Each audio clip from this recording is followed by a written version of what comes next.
Hello. Good morning, good afternoon, good evening. My name is Cool Odyssey.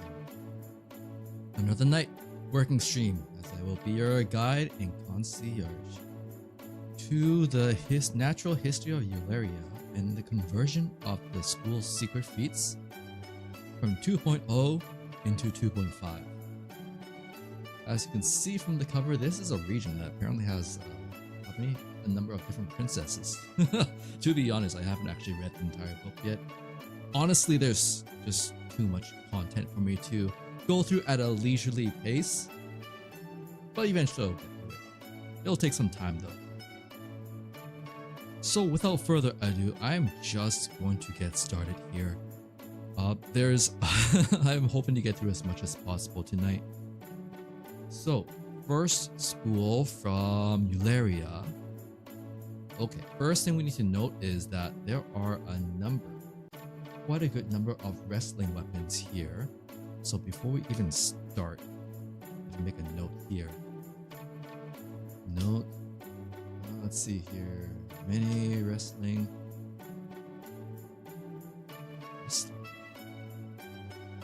Wrestling category weapons. Wrestling category weapons should have their critical threshold at 11. Alright, so to start off, the first school would be Walled Style Battlefield, and that is already converted. So we don't really need to do anything about that one there. That's fortunate. Our next school will be, let's see here, Global Helical Pattern. That's what we'll start with. Global Helical Pattern.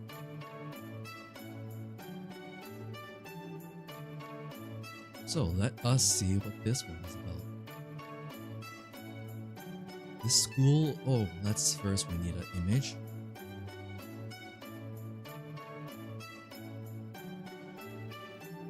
This one is clearly one that has to do with a spear.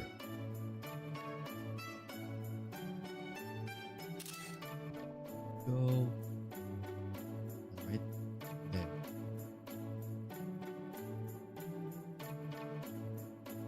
Alright, so let's see here. The Dobal helical pattern originated during the Magitech civilization period. Elstani, now Ifa, the city where the founder, Dobal, established the school, was a maritime city. In order to fight effectively on ships, he completely discarded heavy armor and utilized shields not for protection, but as a means of distraction. Additionally, he developed a martial art that enabled him to skillfully wield both one-handed and two-handed weapons, alternating between using one or both hands as the situation demanded. This allowed him to deceive and strike his opponents when an opportunity arose. The term helical in the name refers to the distinct movement of the weapon, which embodies the essence of rotation motion combined with forward momentum. Like a drill.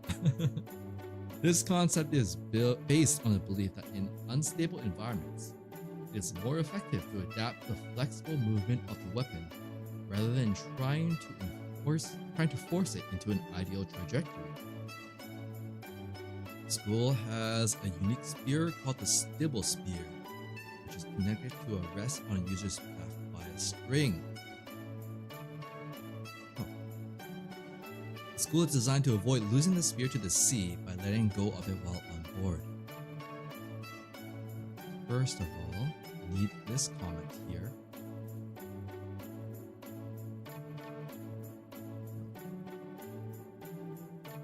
Just copy and paste that there. All secrets of this technique, global helical pattern technique. Wait, did I not get the full name? Global helical pattern. Why is it different here? I'll mark that off for later. Requires the use of a melee weapon with two stances, one-handed or two-handed. In these secrets, swapping weapons occurs exceptionally during or after a major action. So in the middle of attacking, you can swap weapon stances, whereas normally it would take more time. Alright, the first one, introduction. Like a full copy. Introduction. Spiral flower form. Reputation required is actually 30. Instead, it is a secret variant. Is unique type. Unique secret type. No prerequisite equipment limit. Does require stance one-handed or two-handed melee weapon, and any one-handed equipment.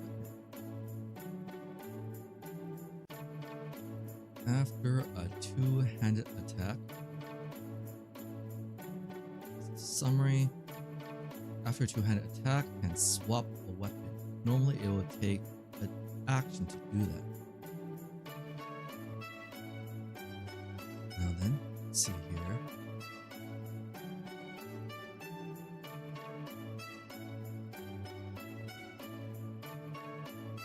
Why is that text in the side there?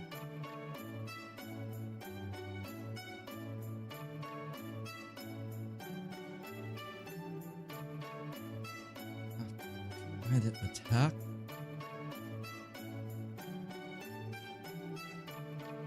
Okay. This secret can be declared with a melee weapon that has two types of stances, one-handed and two-handed. When equipped with a two-handed stance, the user has the ability to swap a weapon after attacking.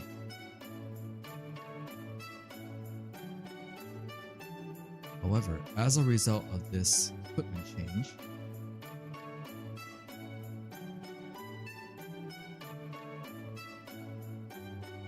the weapon used for the attack must be equipped in one hand as stance 1.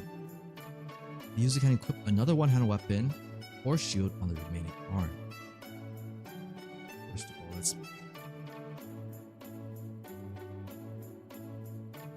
equipment change.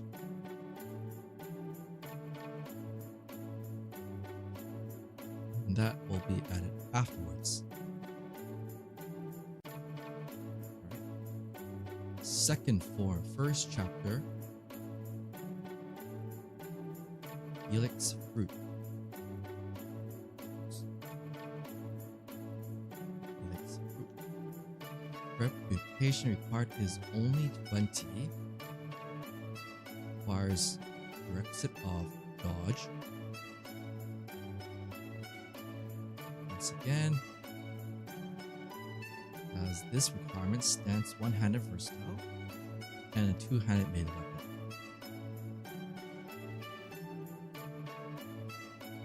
Special summary is gives a bonus to accuracy checks when attacking with a two-handed weapon after using a shield. Let's look at that more detail.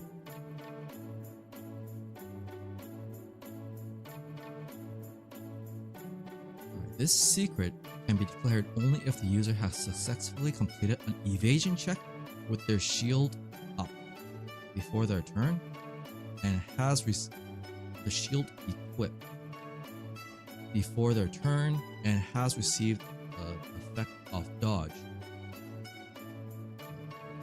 First, that this was an epic treasury now. Which page would this be an epic treasury? No, wait, not epic treasury. No. Battle mastery. Where would dodge be located under? Combat feats, passive combat feats. Dodge, page 29.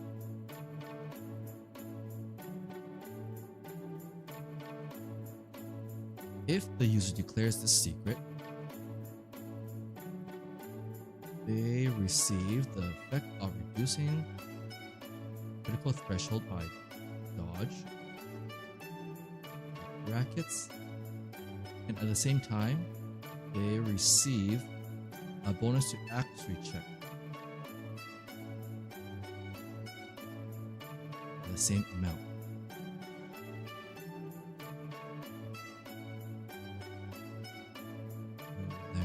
No special. No. Let's put that as singular for now. Critical threshold cannot be lower than 8, but the bonus to the accuracy check is not affected by it.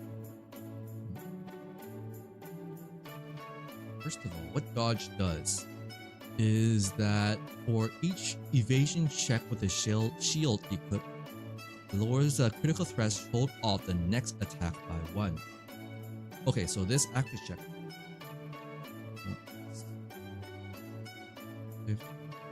for their next attack by the same amount.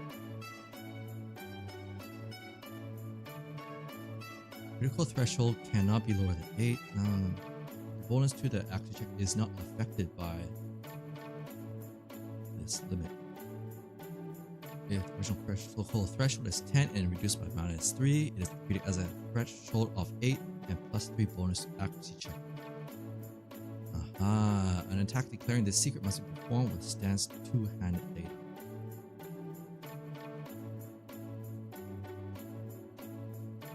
One two-handed melee.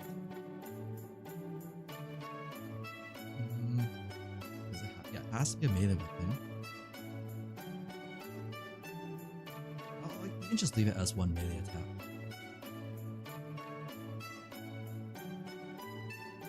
After a two-handed attack. This is only after.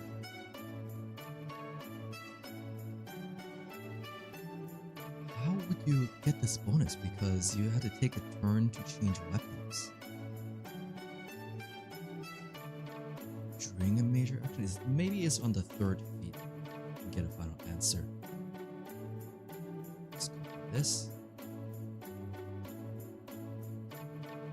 Now the second chapter.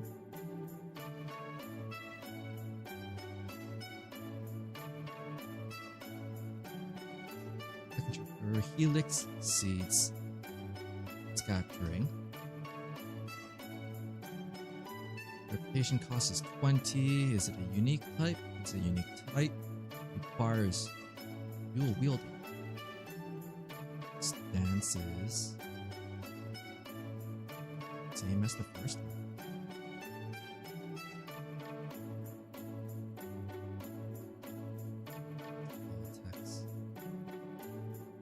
Stands one-handed melee weapon and it stands one-handed two weapons.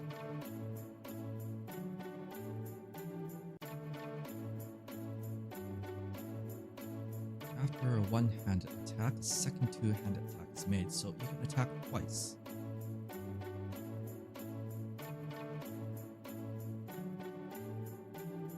Push this onto the next page.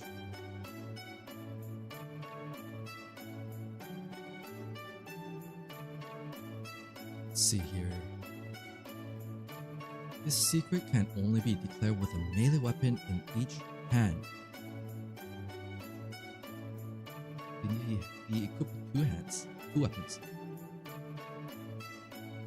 In this case, one must be a melee weapon with stance one-handed, and the other must be a melee weapon that is versatile.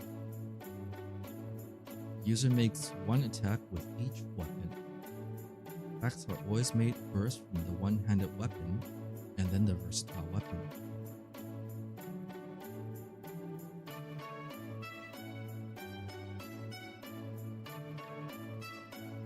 The second attack.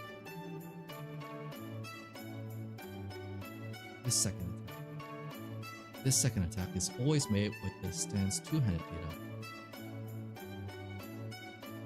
No-handed penalty to the accuracy check from dual wielding is only applied to the first attack and not to the second attack. In the secret, swapping of weapons occurs during during the major action. And at the end of the major action, one weapon. I don't need all this extra. The weapon used for the second attack becomes held with both hands. But what happens to the first? What happened to the first weapon?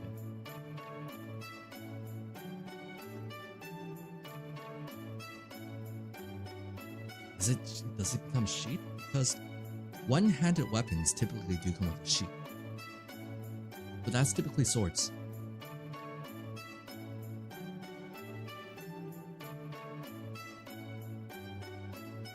Maybe it's because of the item?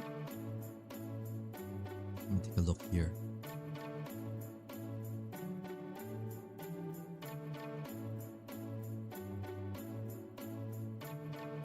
Stibble Spear can be stored with a minor action.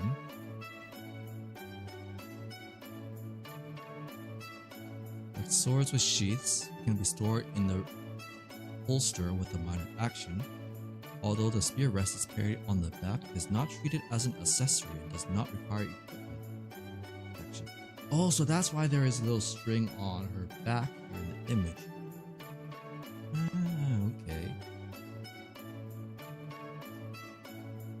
So that's what happens to the first weapon, I suppose. Because that's Stibble Spear.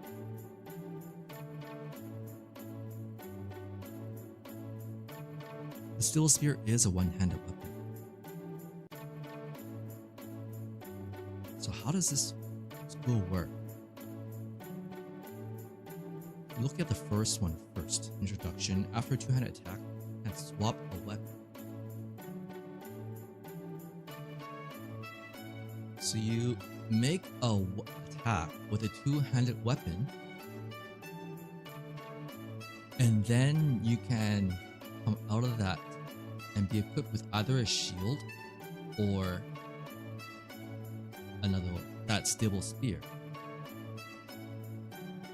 But then this first chapter, only if you have completed an evasion check with their shield equipped before their turn and has received the effects of dodge. So after dodging, you receive a bonus, a reduction in your critical threshold, and you also get an accuracy bonus to their next attack.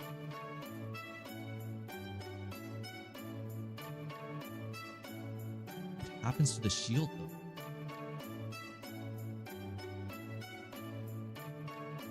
Because the shield doesn't, it's not attached to them. So does it just get dropped?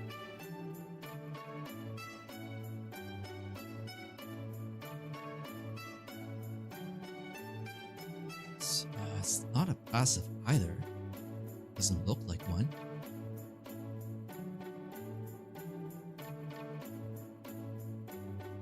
Non-combat feats, no. Originals do not have a basic feat. They're treated as an active combat feat.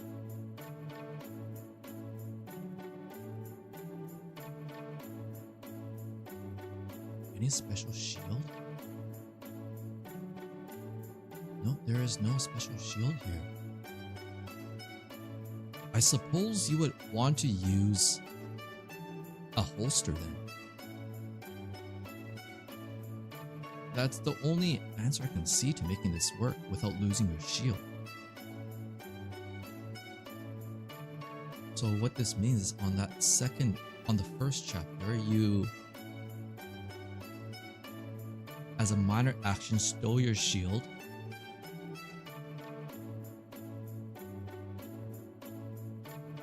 Then they can attack. Wait, no, it never says that gets stowed.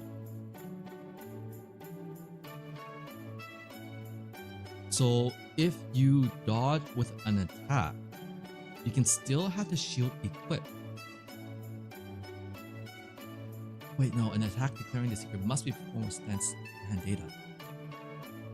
While equipped with one-handed? Yeah, that's probably how it works. So you can attack with it one-handed. However, you use the data as if you were wielding it two-handed.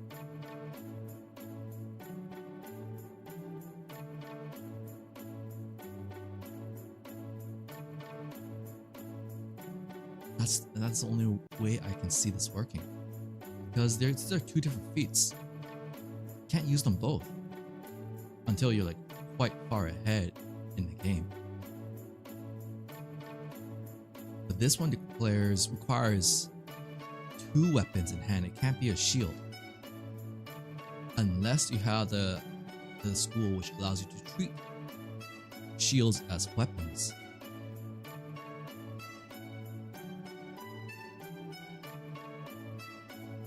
Alright, well, that is this school. Let's move on to the next one. Let's copy section first, down to the bottom. What is our next school? The next school is the Gown Peerless Beast Hurling Technique. However, we don't need that. That one's already been converted. So the next one is spicy name.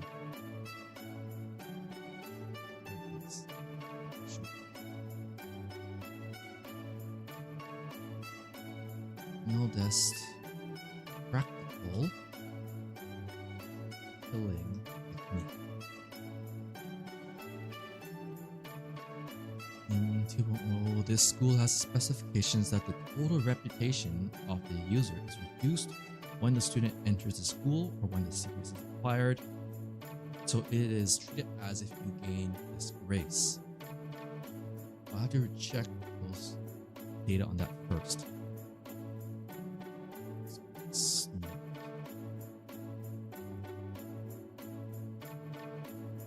Alright, here we go. Notice practical killing technique. Let's get a picture of that on screen.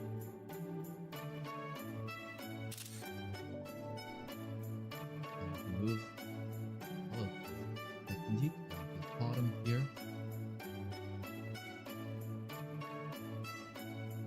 Over here.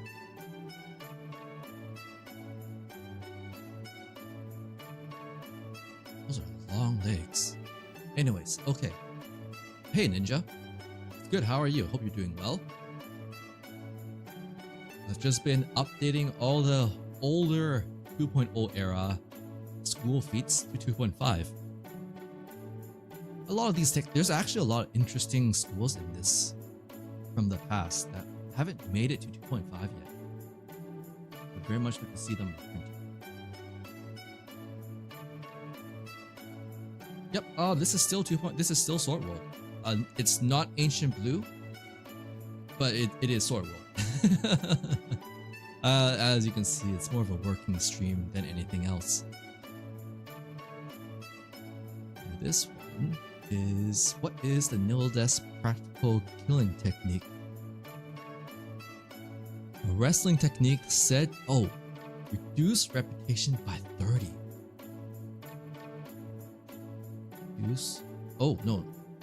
Gain 30 disgrace. You like to see how ice cream is made? Well, you get to see how the feats are made. And how they are converted too. There's a few differences in the mechanics between 2.0 and 2.5. Some of them are minor, some of them are a bit more expansive, I guess. So, the practical killing technique is a wrestling technique that is said to have originated in Ryukin during the Diabolical Triumph. Nildest, the founder of this art, was originally a man who learned wrestling as a self-defense technique. Because of his resentment over the murder of his family by the Barbarous, he decided to create this extremely dangerous school, only seeking the death of Barbarous and unleashing the dangerous techniques that he had never tried to use, even though he had knowledge of them. With the end of the Diabolical Triumph, I'm just reading the description of the school. I'm not going to be showing it on screen for liability reasons. Let's see. The end of the diabolical triumph, the art of killing is no longer suitable for military control, nor is it in the spirit of the adventure, and is therefore frowned upon. The spirit of currently, the school is connected to criminal organizations throughout Ilaria, and those who practice it are often outlaws. Their skills are aimed at the weakest in the humanoid society, which is not what the school was founded for, and they are notorious for it. When you join the school, you do not spend reputation as normal. Instead, your total reputation is automatically reduced by -30, and you will never be expelled from the school. So you automatically gain 30 disgrace instead, according to the rules of 2.5. And that is like gaining notoriety. You become known as a bad dude, essentially. The school teaches, let's see here, small weapons, so-called hidden weapons, which are disguised or concealed so as not to be recognized as weapons. Simple protective gear concealed under clothing, and poison used to blind the eyes.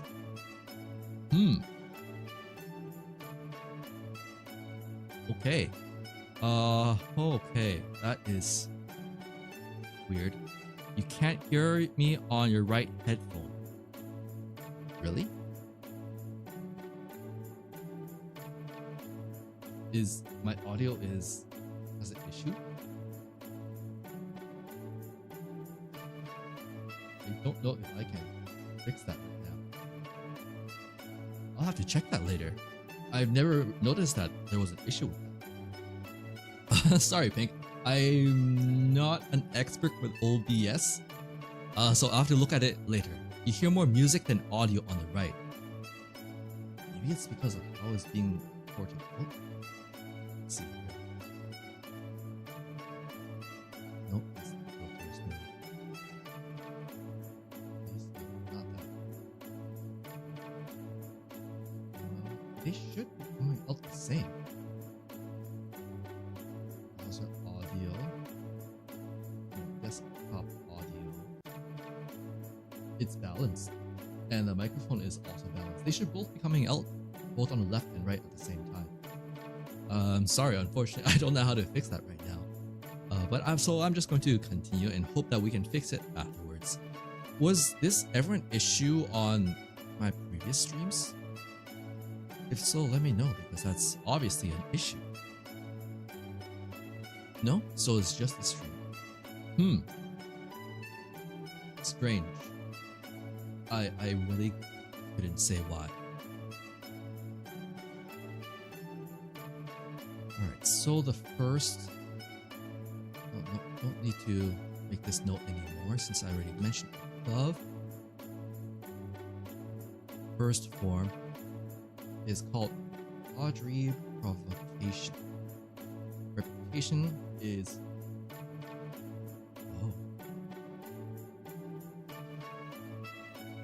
Instead of required reputation, disgrace gained.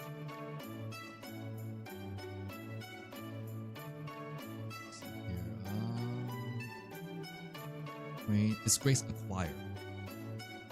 20.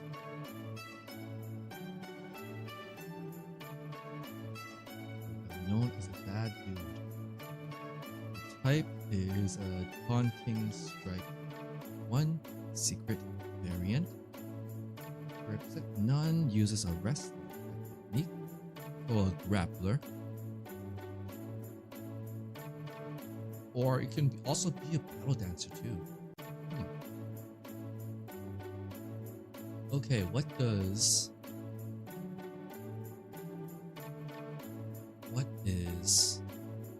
Haunting Strike based off? Haunting Strike is in 2.5. It uses one weapon, not melee, but one weapon attack. And then secret can be declared. Let me make this screen a bit bigger.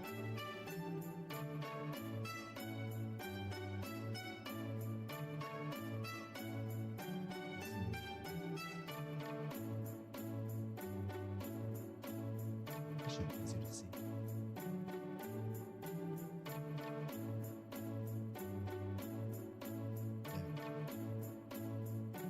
There. Lock that there.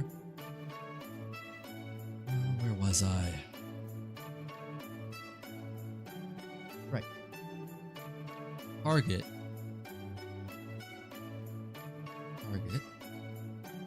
becomes taunted with a -1 to actually check an evasion. Normally in taunting strike, what happens is that damage dealt by the attack is reduced by 2, but you taunt the target, and they will be forced to attack you. New description of this.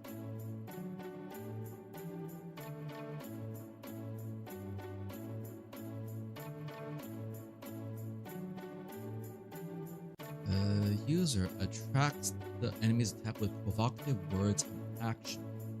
If the attack hits, the effect is the same as taunting strike.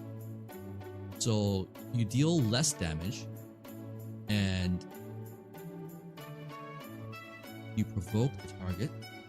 Then, in addition, the target receives a penalty to their accuracy check and evasion check.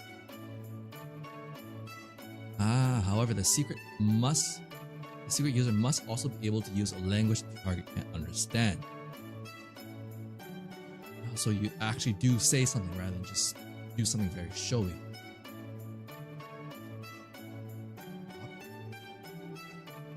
Quality of provocation. Is there any adjustments needed to this? You may add your own data for the upper secret for the Taunting Strike 2 variant. In that case, quality of provocation 1, and then 2. Taunting Strike 2 is required. What is the data for Taunting Strike 2?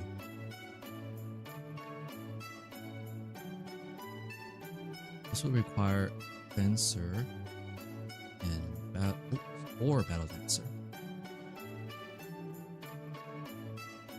Requires Wrestling. Oh no, it's not Fencer or Battle Dancer class.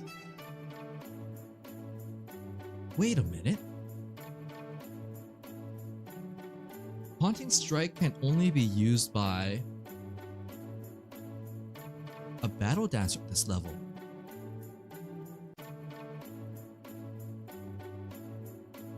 Wait, how? It says that you can use... That makes no sense. How? Then you can't learn this. Okay, so here's the thing. Taunting Strike 1, anybody can learn it. Anybody can learn that feat at level 1, essentially. However, Taunting Strike 2 requires the user to be a level 7 and a Fencer and Battle Dancer class. The issue here right now is that this is a wrestling weapon that only a grappler can use. Yes, except for wrestlers. But Battle Dancers can also learn it. This is here. Why is there a T on the end there? What? Why is there a T there? That T! Why is that T there? Anyways, so what was I saying? So Taunting Strike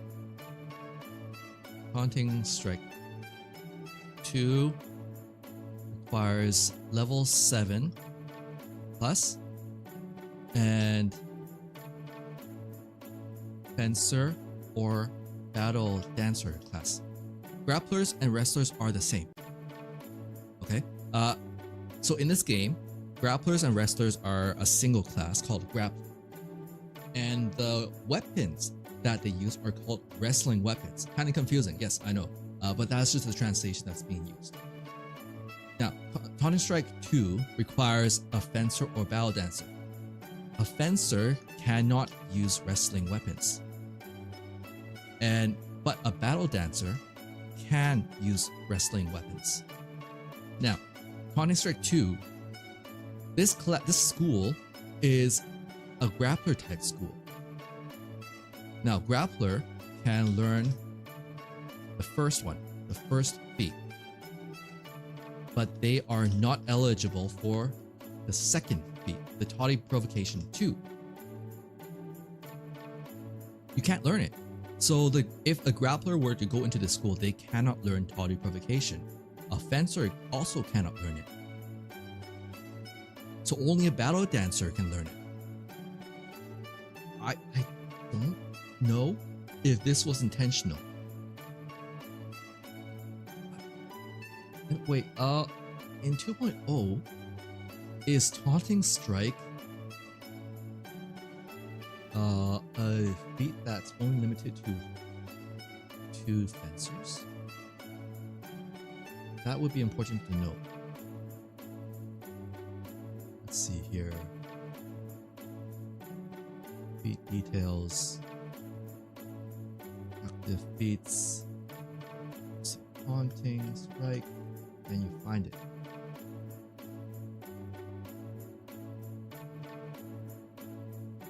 This is a character build? Not quite. No, I'm not making a character, but the issue is if Taunting Strike... Oh yeah, Taunting Strike is still required... Sorry. Taunting Strike can only be learned by Fencer, even in 2.0. But a Fencer can't use wrestling weapons, can they?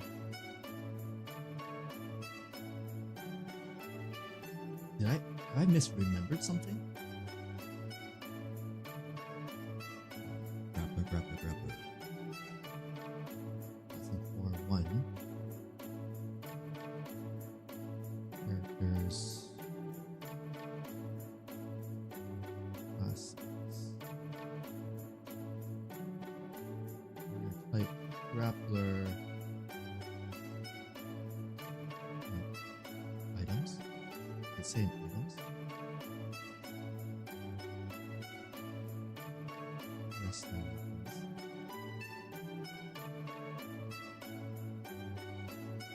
Weapons marked as grappler only can only be used by grappler.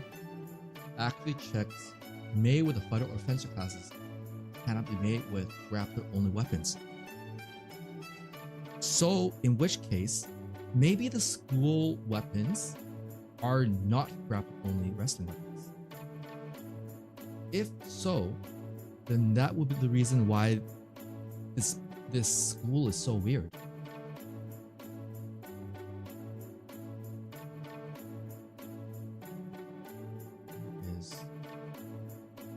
No, these are still grappler only weapons. There are there are three school weapons for this school. However, they are all grappler only weapons.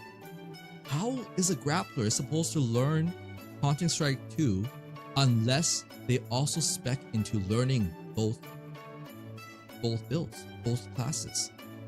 That's an overlap. Normally you're not supposed to learn two warrior class type warrior classes.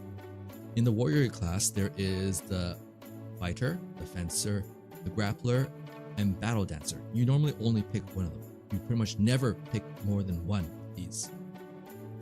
What is this? This school is weird. Maybe the answer will come with the third one. Nope, it does not answer it. I'm very confused. A grappler can't learn this.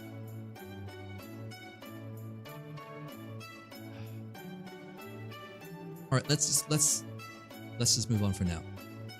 Let's see. There are no weapons in wrestling except for steel chairs, steel chairs, and other people, and the ropes, I guess. I'm just going to continue to see where this goes. What does Taunting Strike 2 do? It's similar to Taunting Strike 1, but with limited effect. 18. Let's see here.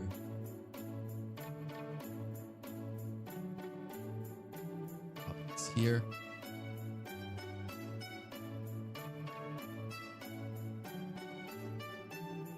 This secret has a limited effect on characters whose intelligence is 18 or more or is high.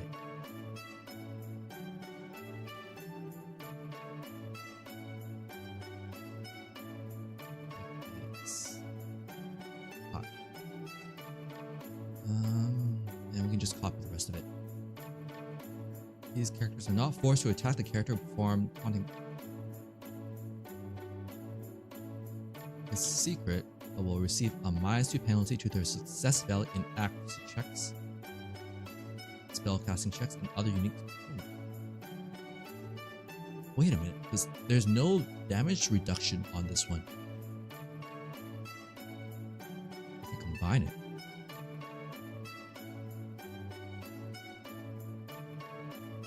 Original one, instead of you provoke them and then additionally give them a penalty of -1. This one here, you give them a penalty of -2. And then, since this is here as well, let's make it a -3.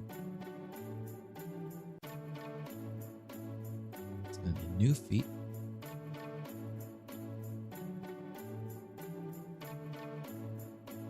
-3 to accuracy check and evasion. That's pretty strong. Let's leave that there for now. Next, let's actually fix this. Something's wrong here. This here. There's that T I can't get rid of. And it's bothering me. Darn it. Darn it.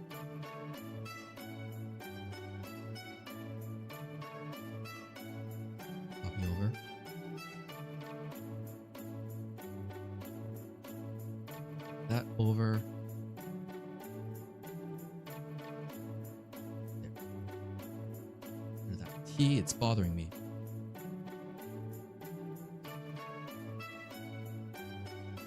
This one becomes tonic provocation 2.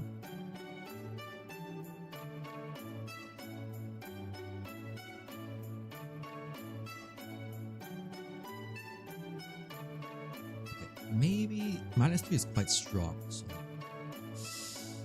But Taunting Strike 2 requires level 7.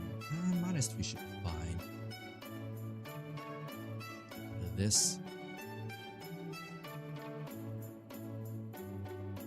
Next. Am I on Rumble? I'm not familiar with what that is. It's some sort of social media thing? Or a streaming platform? This one is called Blindsiding. Nope, I'm not on either of those. Basically, I'm only on YouTube and Twitter. And, oh wait, no, also Blue Sky as well. I like to reduce the amount of different things I am on for my own mental well-being. There's only so much I can keep awareness of at a time. Punch? Equipment limit is Punch? Blue Sky is like an alternative Twitter. It functions almost exactly the same way.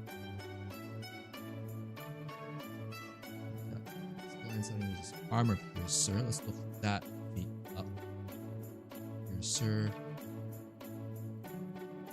Armor Piercer 1. See variant.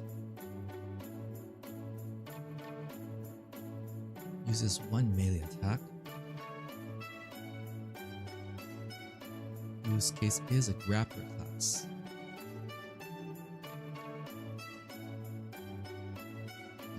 This feat blinds the target and gives them a -2 penalty. Accuracy. This one is playing quite dirty.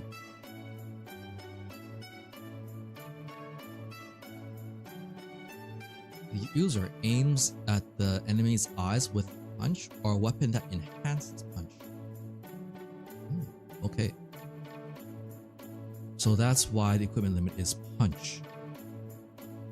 accuracy check of this attack is reduced by -2, and this attack ignores all of the, let's see, or all the target's resistance to critical hits. Pretty nice. If the attack hits, a critical hit occurs. Oh, if the attack hits and a critical hit occurs, the attacker's defense is ignored. That's almost on the level of Armor Piercer 2. And the damage is inflicted while at the same time one of their eyes is blinded. This effect is effective only if the target's perception is mechanical or 5 senses. Target receives a -2 penalty on all actions. Let's see. Arbor's Tales. I don't have the information for this page number. Target receives -2 penalty on all action checks if it is deprived of sight in one eye, rounded up. If the target is deprived of all their sight because of this, they are blinded. I'll look at the reference pages of those later. A blinded person regains sight by wiping their eyes with their major action once, or receiving divine magic's cure blindness or similar effect. These effects restore the vision of all eyes at once. There is no duration on this. They're blinded until they have to spend a major action. That's nice.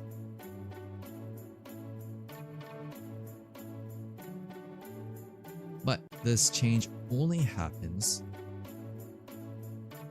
if they roll a critical hit. Normally, Armor Piercer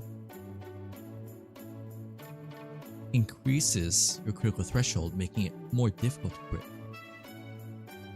This does not, and if you crit, something nice happens. Now, is there any conversion for this? Use the new version of Armor Piercer, which is a basic feat. There are no sudden ignoring of defense with a critical hit, and there will be no critical resistant negation. Oh. If the attack hits and a critical hit occurs, damage is inflicted and one of the target's eyes is blinded. There will be no critical resistance negation. You may add your own feat for upper secrets of Armor 2 and 3 variants. Blindsiding 1. Wait a minute, is there Armor Piercer 3? There is Armor Piercer 3. I never noticed that.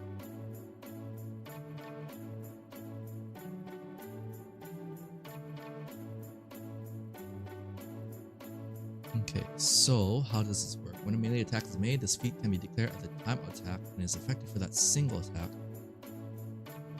If the declared attack hits, the target's defense is treated as half.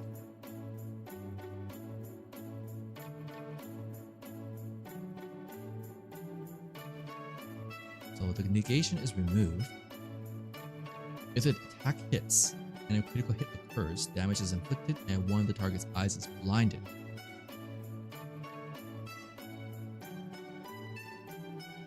That makes it far weaker.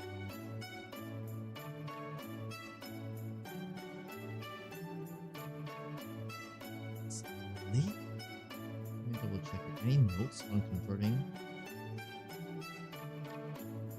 this feat?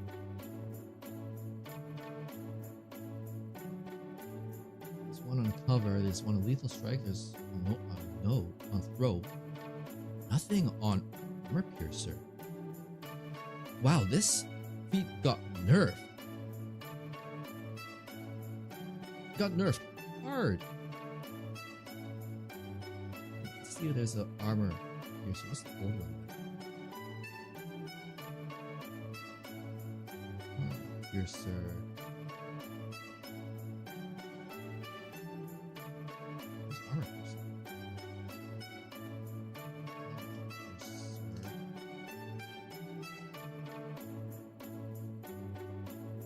Oh.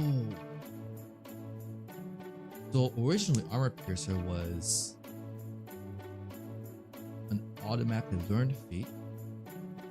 Your melee attacks ignore effects that raise a critical threshold and make your targets immune to critical. If a critical occurs, ignore the defense of the target when determining damage, and effects that increase defense, but effects that reduce damage, such as protection, are still effective. Oh, okay, I see now. So Armor Piercer here, blindsiding still reduces their blind target accuracy -2. Use the new data. Blind targets.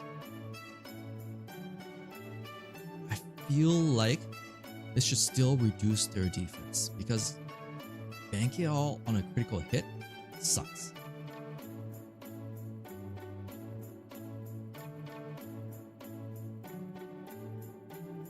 Attack hits. Effect is the same as Armor Piercer 1.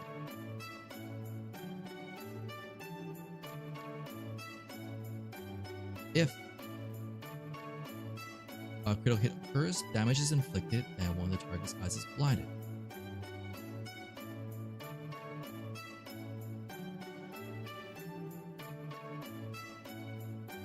I think this is the intention.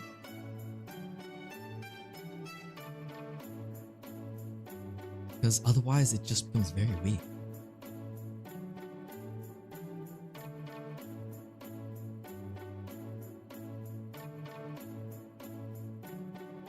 Actually check if this attack is reduced by -2 and the target's defense is treated as half rounded up.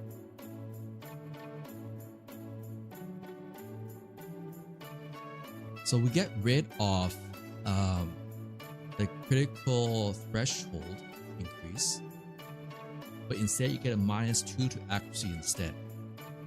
I think that's fair.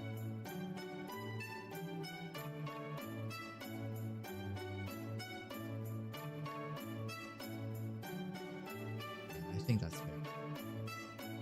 So we can copy this and make the new feat blindsiding 2. Armor Piercer 2 is the requirements. Direct sit is blindsiding 1. No, not blindsiding. Yes, blindsiding 1. And target. What is Armor Piercer 2? When a critical hit occurs in a damage roll, the attack target's defense is treated at 0. Damage is inflicted.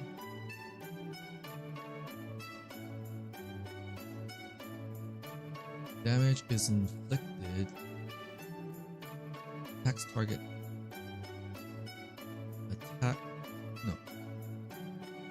The target's defense is treated as 0 and damage is inflicted. Then one of the target's eyes is blinded. I think that's fair. And then for blindsiding 3, based on Armor Piercer 3,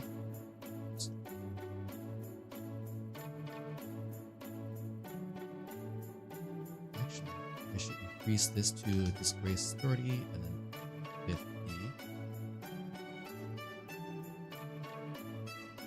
I feel like that is correct because that's how the increase in reputation changes. So that's going to be my guess. Armor Piercer 3. 1 melee attack. And Armor Piercer 3 requires blindsiding 2. Declare attack hits. Target is treated as half.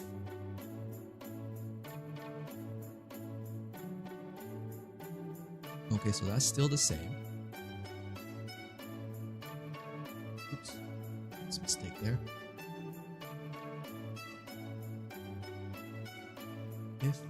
When the crit critical occurs, we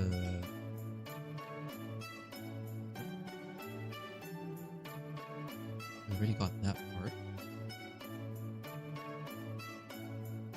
Targets critical immunity and critical threshold modification abilities are all ignored.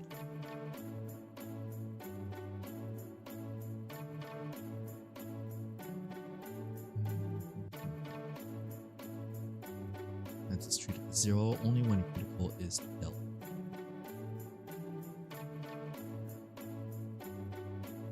Okay, I think that's good. Right there. Next.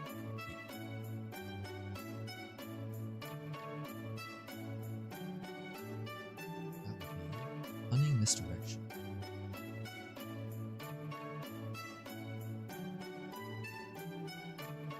This part is 20. It is an aimed attack 1 variant. No prerequisite. Uses a wrestling attack.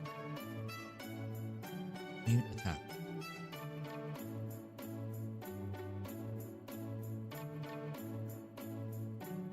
Aimed attack is one weapon. For application, no risk.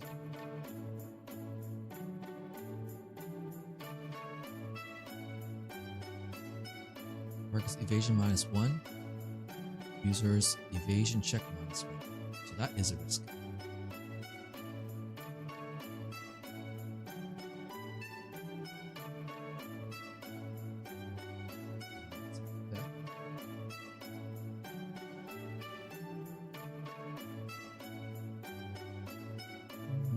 There and right here. By distracting the opponent's gaze or attention for a moment with one's own movements or eye movement, one's own body or eye movements, an opening is created and an attack is launched. It's a strange way to put it. When the use of this secret is declared, the target automatically takes a -1 immediately for the next 10 seconds, not cumulative. The secret user may then make their normal attack. If the secret user part aimed attack 2, the penalty is -2.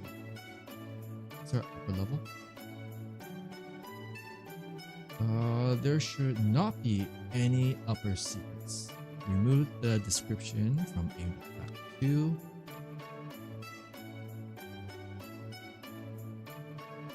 The effect of giving a penalty such as -2 or -3 to an evasion check is too strong to be obtained by a single declaration.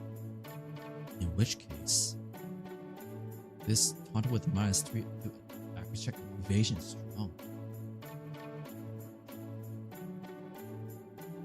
That's too strong.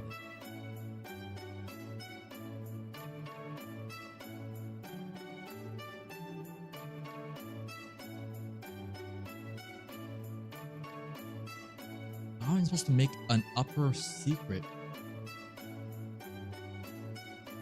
to tally provocation if a -3 from a single declaration is too high? What do you want me to do?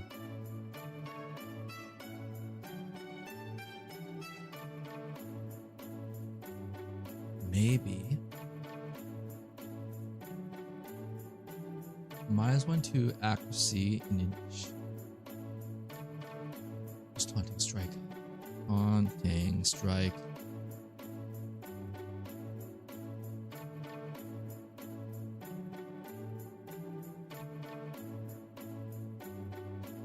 Receive a minus. Oh, okay.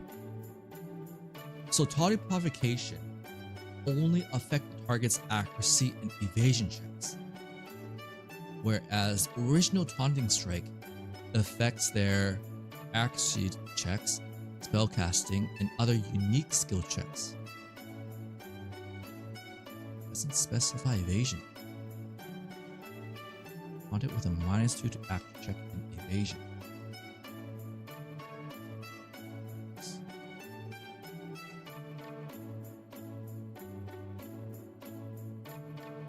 And same as same as taunting strike 2. except the target's act check evasion check were reduced by -2 for 10 seconds.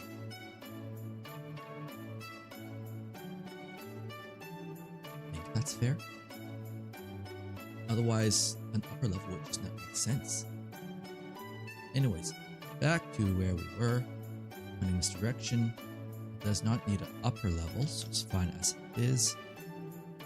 Seeker must also suffer a -1 penalty on evasion checks until the beginning of their next turn. This secret does not affect characters whose intelligence is 18 or more or whose intelligence is high. I think that is all that needs to be done for this school. I don't want to copy that one. This one. Next page. The next school after this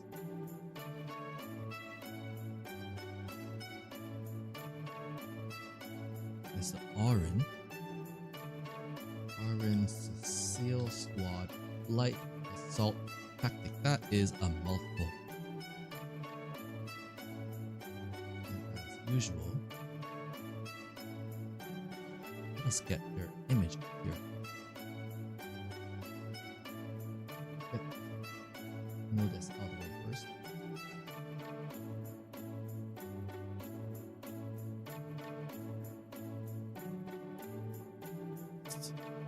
Get the new image up. Little young boy. Screen you go.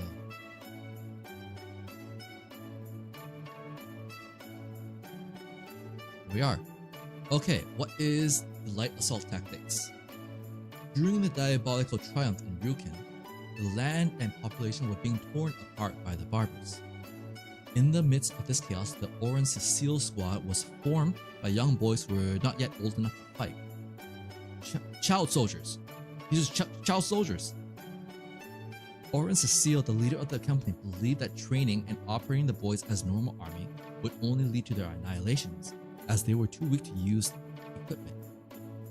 After careful consideration, he concluded that a strong offense was the best. What? Strong offense was the best defense? His brief training focused on offensive tactics, and on the battlefield, he charged boldly into battle to discourage the enemy and draw them out early in an attempt to protect his troops. What? Orin Cecile, who eventually fell in battle while protecting the boys as their leader, is generally regarded favorably as a military figure. Why?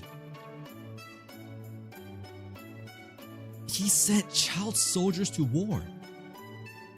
However, the debate over the correctness of his ideology remains, with many criticizing him as a foolish general who unnecessarily sent the boys to their deaths. Thank you for that sense of logic. Nevertheless, the techniques he taught the boy soldiers to maximize the effectiveness of light weapons continue to be passed down in Ryukin today, hopefully not to child soldiers.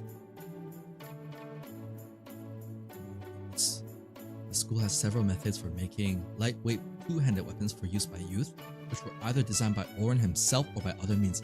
Why? We don't want child soldiers. Oh my goodness. They look up to this general? Who would do that?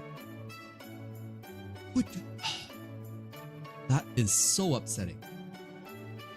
Why would you praise a general who sends children into war? Absolutely horrible. Terrible. With secret variant is literally you're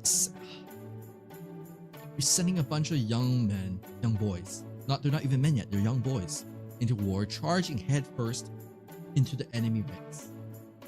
What are they thinking? Don't get it. I don't get it. Lethal strike. This one applies to one melee attack. Risk evasion check -2 at base. Thinking is not an option or opinion.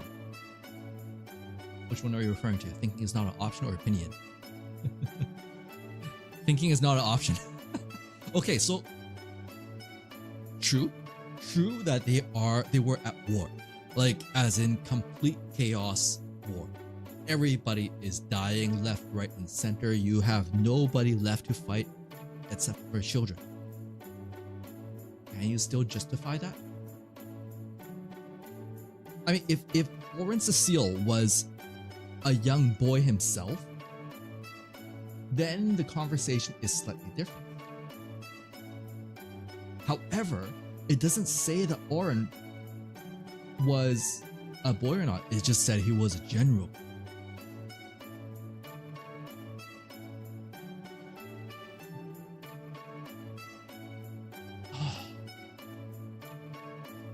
Okay, if the lore of this school were to say that Oren Cecile, a young boy himself, led a charge of other young boys into war, maybe you could frame this as like a heroic young boy figure, and there was no other option. But it doesn't say that. It doesn't say that, and that is what upsets me so much.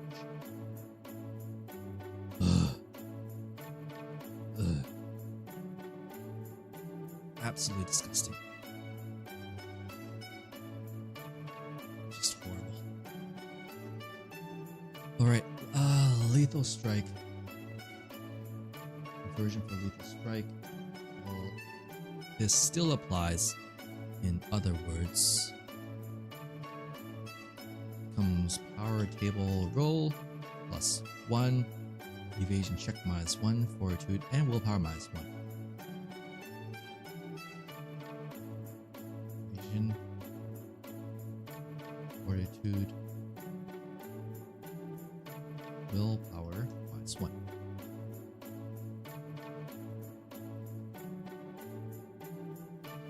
No upper secret should be added.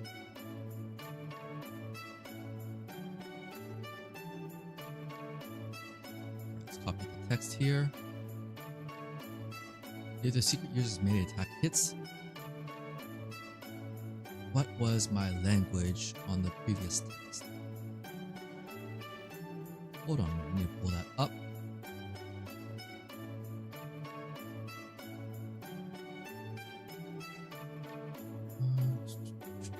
Where did I put that language? It needs to be written in a very specific way.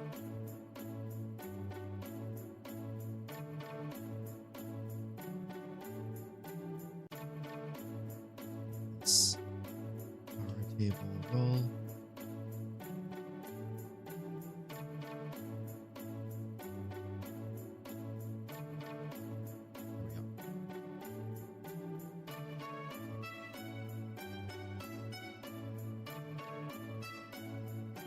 Once more, if the user's melee attack hits, the damage roll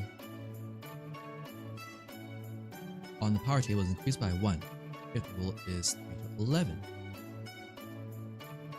The secret user has a -1 penalty on evasion checks, fortitude, and will. Evasion, fortitude, and willpower checks until the beginning of their next turn.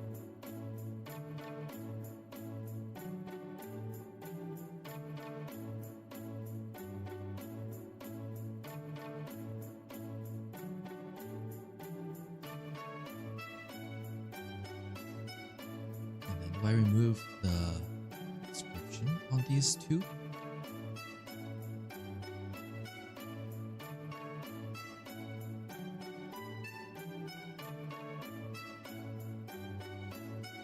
Basic feat is changed to Lethal Strike 1, and the secret of Lethal Strike 2 variant should be added. Oh, okay, so it should be added. Lethal Strike 3 should not be added. Okay.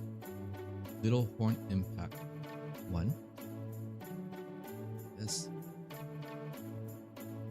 Horn Impact 2. New.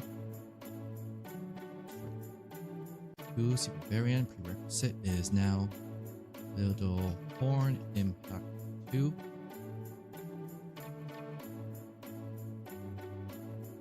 And refer to the text.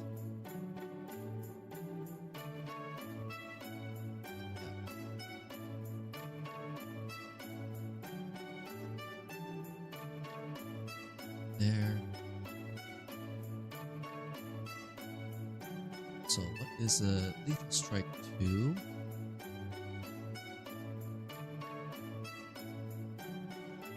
Reduce penalty modifier -1. So it becomes just a fortune willpower check -1. There's a -1 penalty on fortitude and willpower checks until the beginning of their next turn.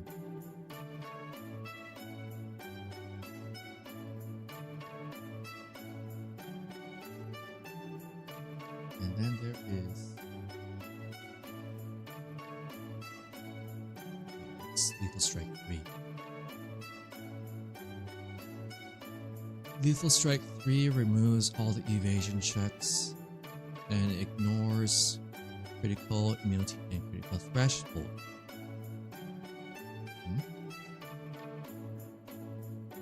The variant of this secret be equal to Lethal Strike 3? No, it wouldn't.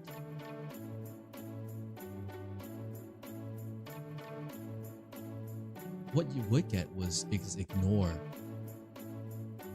Oh, I see, yeah. You would, if I were to make Lethal Horn Impact 3, then fortitude and willpower would be -1, but that's no improvement. All you get is gain critical immunity and critical threshold. Ignore. Number 2 doesn't say that, does it? Can you put my audio in your gaming stream? If you would like, I think there's no issue with that. Yeah, I don't think there would be any issue. If you think that's alright, if anybody else would want to listen to me chatter while I work on this.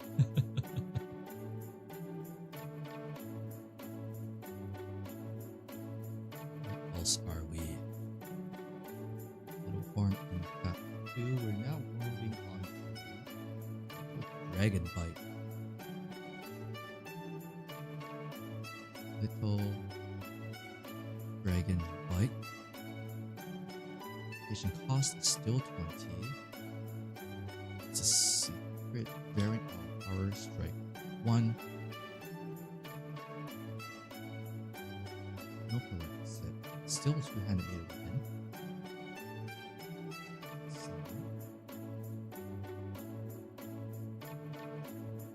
Plus 4 damage, which is just like Power Strike. Evasion check -1 instead of 2, and then you get fortitude and willpower -1. Wonder why I'm not getting flooded by people that love RPGs? Thank you very much. But I suppose Sword World is still a very niche tabletop RPG. I would love to see it more. There are more people still playing it now, actually. Some people are streaming it. There are a lot more people making replays of it as well, or let's plays in general. So I would suggest that you check them out. There's quite more people doing this than me. I'm not the only one here. Shoutouts to Guided by Cardia as well, who makes a lot of videos on how to play this game too. Next on this, for Little Dragon Bite, user gains +4 points of physical damage and magic damage from melee attacks. At the same time, the user receives a -1 penalty on evasion, fortitude, and willpower checks. Evasion, fortitude, and willpower checks until the beginning of their next turn. Same as Little Horn Impact. Any changes needed for this? Little Dragon Bite. In consideration of the school setting and backstory, Power Strike 2 and 3 should not be added. Okay, so it ends there. Next, we're moving on to Little King Finale.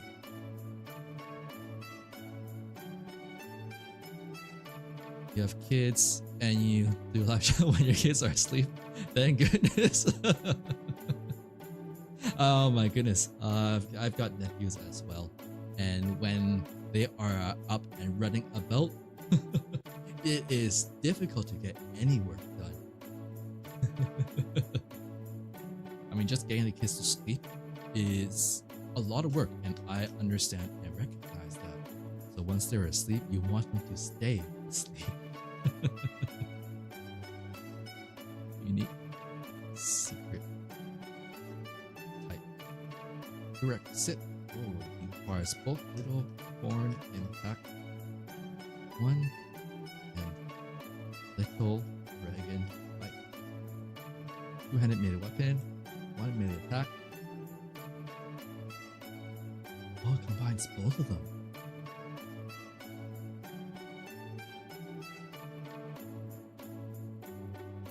This is an interesting one.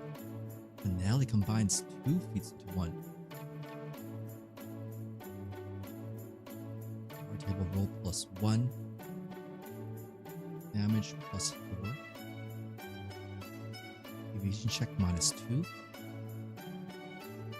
Fortune willpower -2. What? Yeah, I do get it. I mean, once you can find a way to relax, like once the kids are asleep, that helps so much. Because sometimes you just need to have your own personal time. And kids are great, especially if they're your own children. You love them to bits, but sometimes you just need your own time.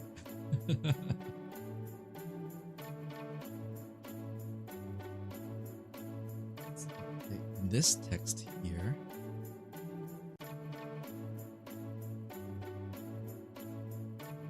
if the secret user's melee attack hits the critical threshold, nope, not critical threshold, damage roll on power table is increased.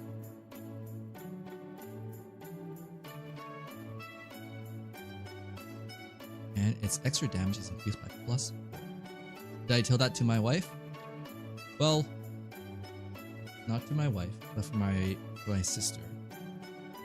She has 2 kids and loves them to bits, but sometimes Uncle Cool here needs his alone time. Nope. I'm sure she still loves them though. I'm sure. I don't need to guess. I know. Love the niece and nephew.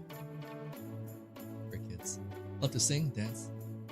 One day I'll be able to play tabletop RPGs with them. I am waiting for that day when they are interested in these sort of games, because it will help them learn how to roll dice and no, not learn to roll dice. That's a very bad way to put it. I do not want to teach them how to gamble. I want to teach them how to use math and apply math. That is what I meant to say. No, don't gamble, kids. We're rolling dice and learning how to play math.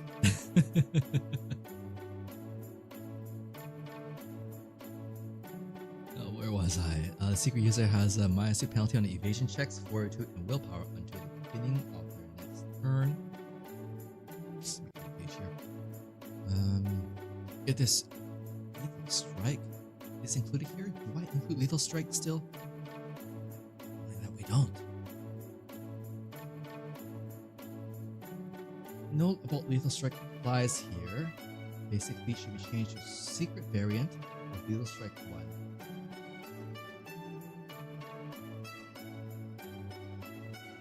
Lethal strike 1 secret variant. Basic feat secret variant. Artist strike 1 should be a prerequisite acquisition. Oh, okay, so they changed this. Strike 1 is a prerequisite. You may add your own data for the upper secrets. Lethal strike 2 and 3. Okay then. So this becomes lethal horn impact 1. Math is why you're here. Well, math is tabletop RPGs. It's all about math.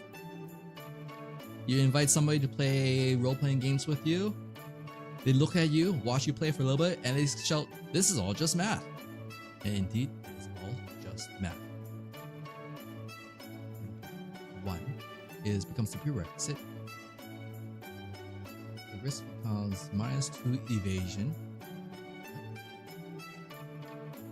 willpower, and fortitude, and -2, but deviation is removed.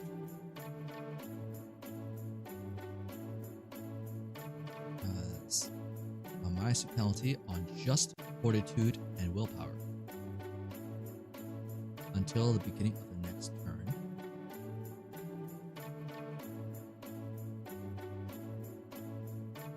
I can remove this text from here, and then I can add Little Horn Impact 3. That becomes Lethal Strike 3 secret variant, requires Little Horn Impact 2.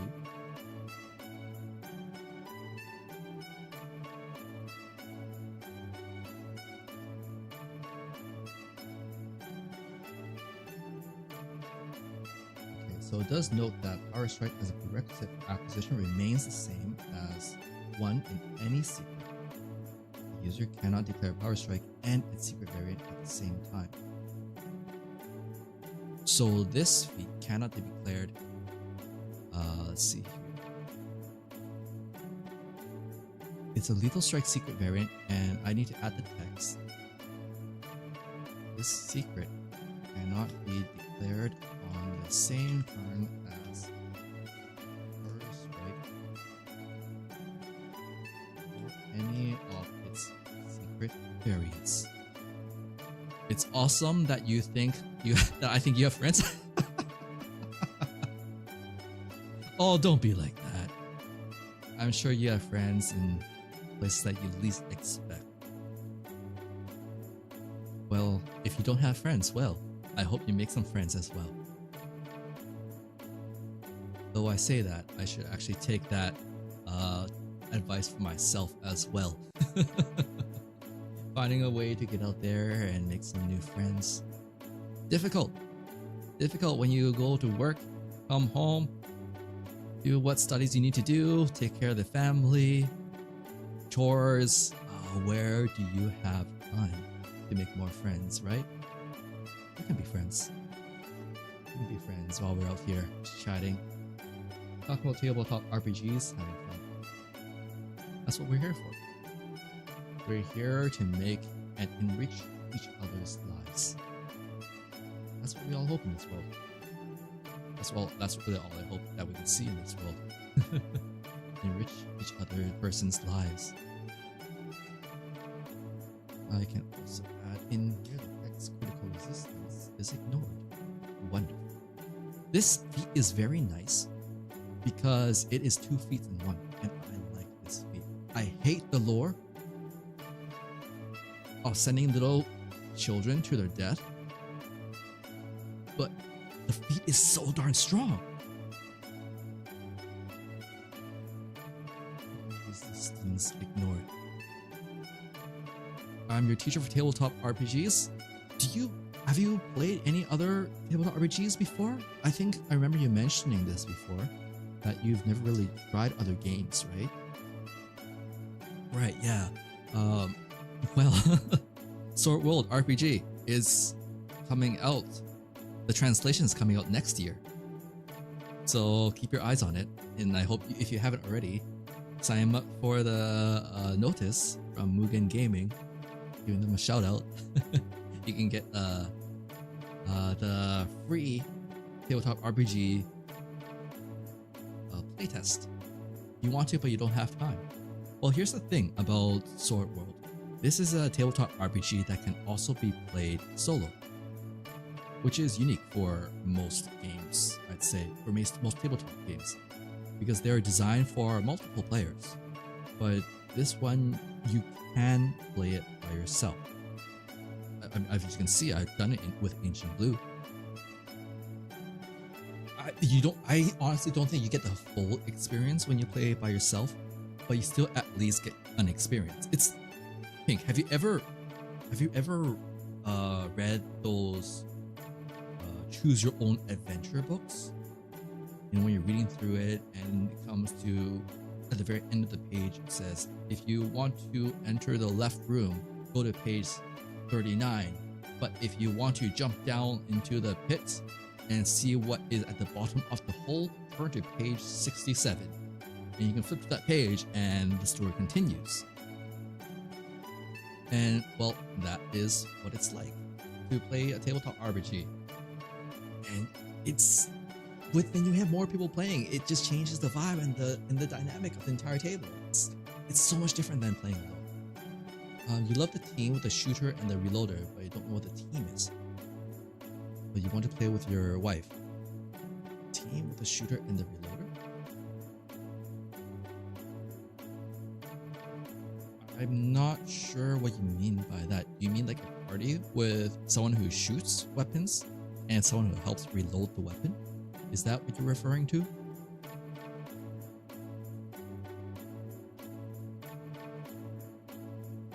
If that's what you're referring to, I suppose it's possible, but it's kind of difficult to play. I mean, in this game, you can reload as a minor action anyways, so you don't particularly need a second person to help reload.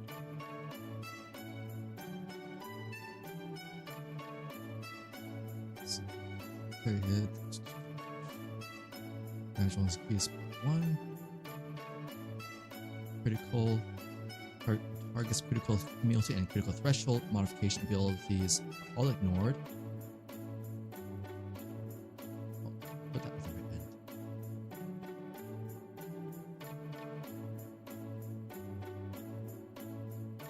If the secret user melee attack hits, damage rolls increase. Damage is increased by 4, and the target's critical immunity and critical threshold modification abilities are all ignored.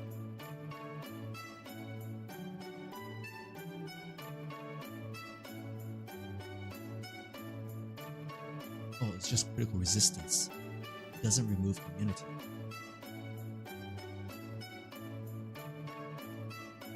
Target's resistance to critical.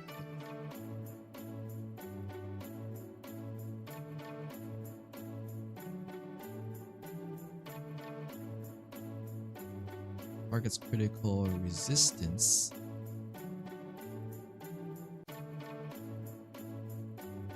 No, we can just leave the immunity part. Immunity are ignored.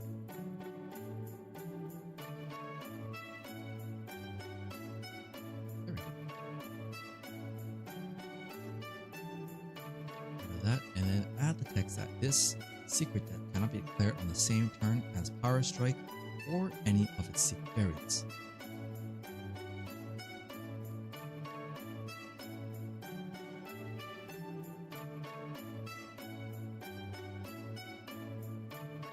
Alright, that's Little Horn Impact. I think we're done here.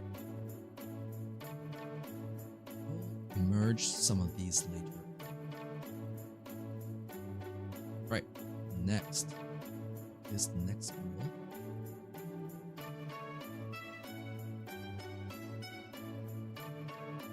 Next school is dual wielding shields. That is our next school here.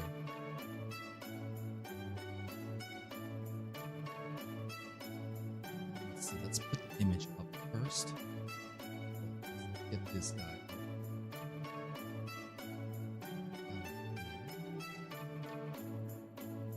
New image. Dual wielding shields. I love the idea of this.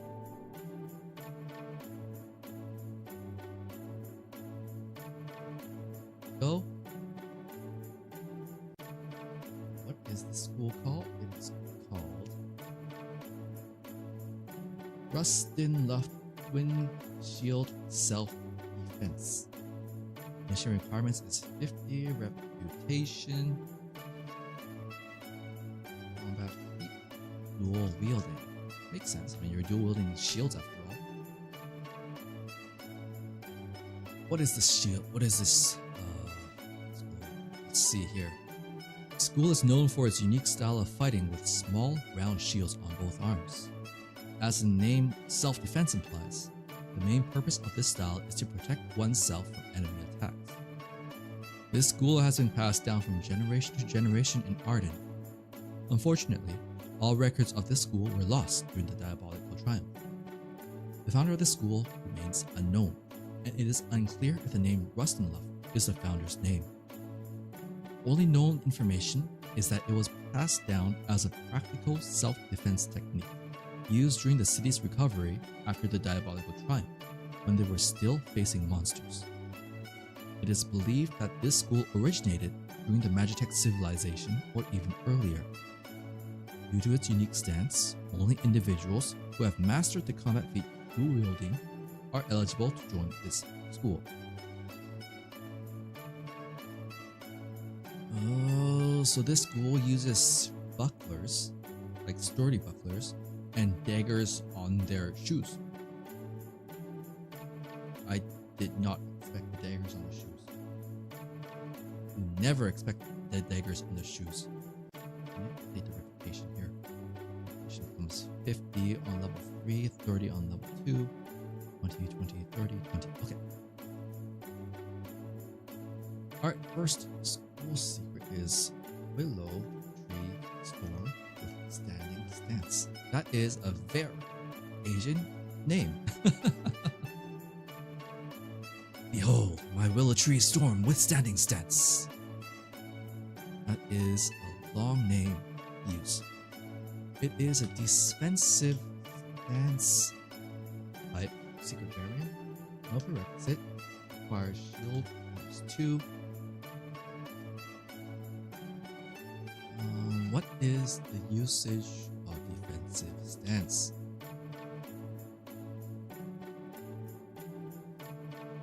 Application in seconds or 1 round. That's all it is.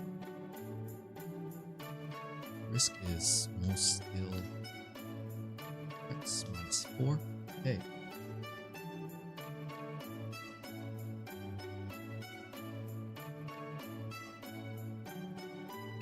Now, some on this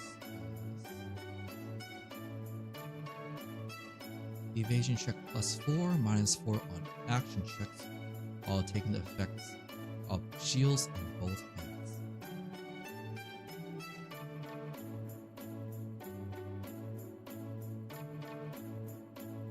Until the beginning of their next turn, the user gains a +4 bonus to evasion checks. Very nice. At the same time, they can cumulatively apply the evasion and defense of the 2 shields they have equipped. Action checks. I'll get that page reference later. Other than evasion checks, have a -4 penalty. Okay, so the risk is still the same, except for evasion checks. Not bad. It makes you a very defensive tank. Any changes to this? No changes to this.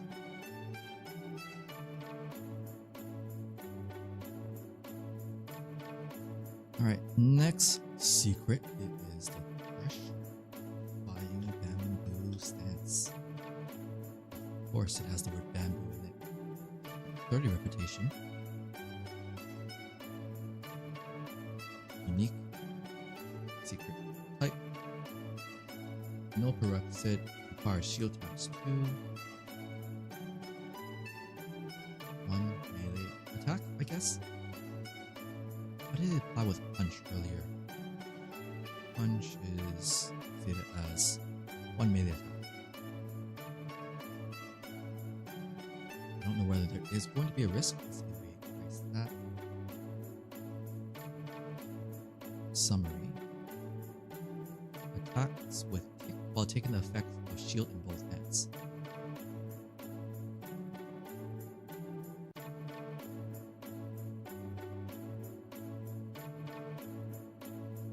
User can attack with kick or weapons that enhance kick. At the same time, they can cumulatively apply the evasion and defense of the 2 shields they have. So you can either increase your evasion checks or attack while increasing your evasion and defense.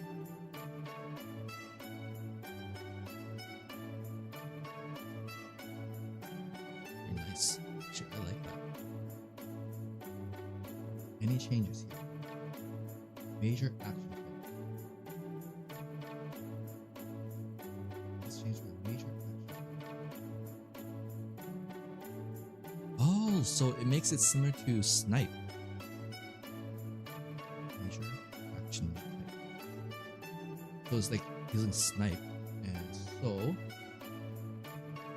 can use it along with active combat, feat, or secret.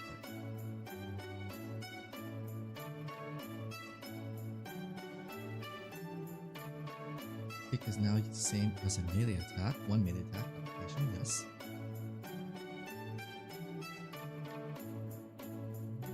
So it's a major action type, which means it's not a secret, which means other combat feats can be applied to. Very nice. I don't think I need to mention that because it just states it's a major action type. Next one is Briar Branch Repellent Stance. Those are really long names.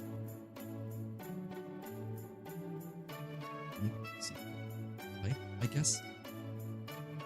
There's two.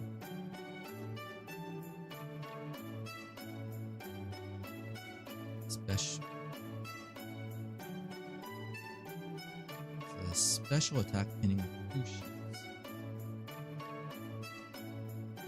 Oh, that's a lot of additional tables to include here.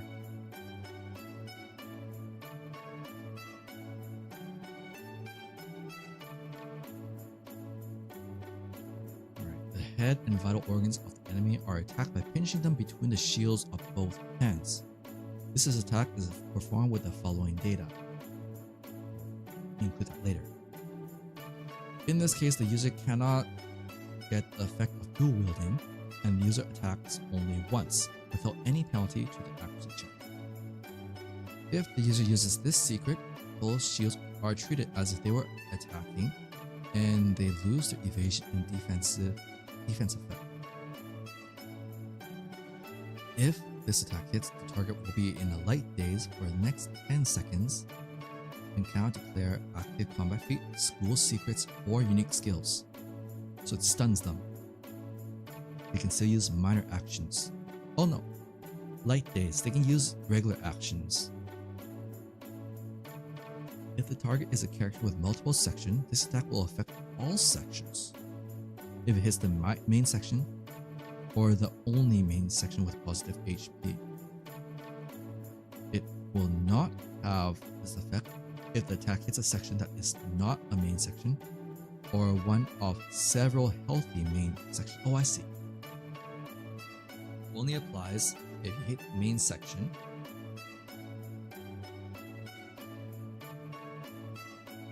What's the second half? Or one of several healthy main sections. And basically it means it doesn't have any main sections.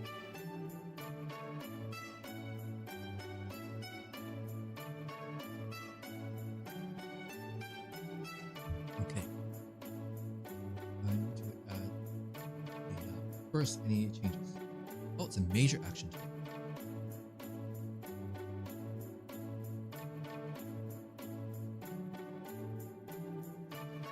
Data when a shield is used for an attack in accordance with 2.5 specification, which means the data table will likely be different. First, I need to make data table. Tables within tables. Not something I like to do. Name, C, power, 3, 4, 5, 6. Need to insert more to the side. Insert right. Actually.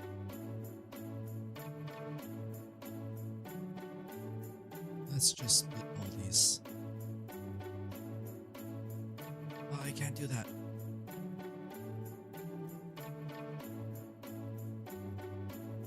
Split these. Can't.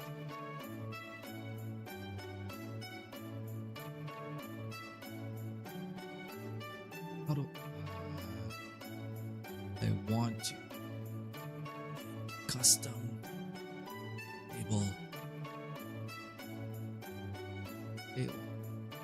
Insert table. I need. How many cells do I need? 1, 2, 3, 4, 5, 6, 7, 8, 9, 10, 11, 12, 13, 14, 15, 16. 16 columns. Name. Power. 3, 4, 5, 6, 7, 8, 9, 10, 11, 12. Great. No damage.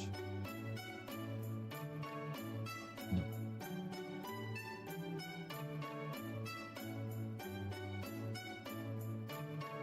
Here, just put it underneath. Attach it.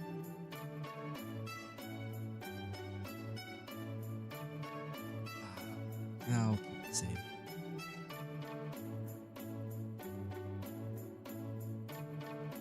And then I need a lot of space for this. Briar, branch, repellent, stance. What a long name.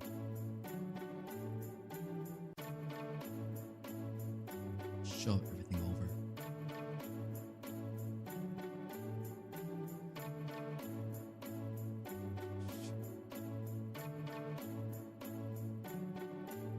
Collapse everything.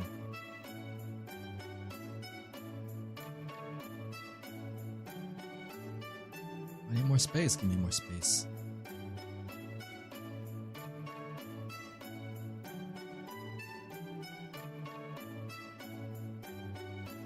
That. Shove it all over.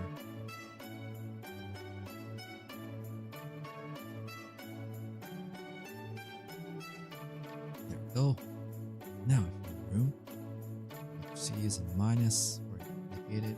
Our table is 20. There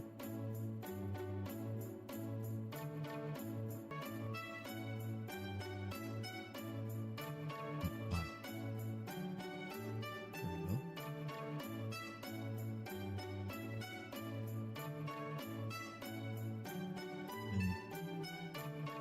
And I don't like this table.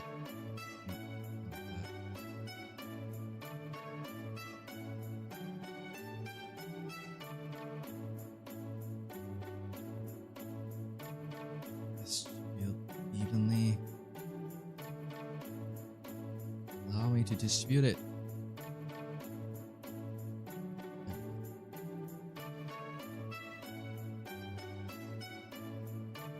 Let's bring it up. Let's do that. 1, 2, 3, 4, 5, 6, 7, 8, 9, 10. The rate is 12. There's no damage, none. I'll need to add the blunt. Image to that later. I'll fix this another time. I don't want to deal with this.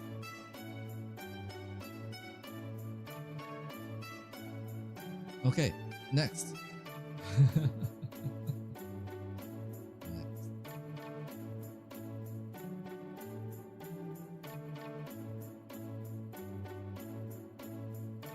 Next page.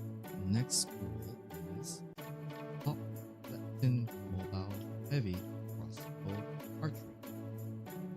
Crossbows! Man, that's a cool image.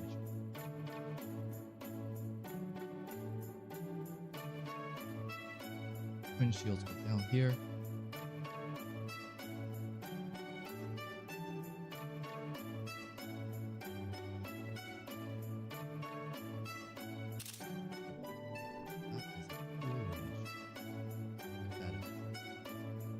So cool.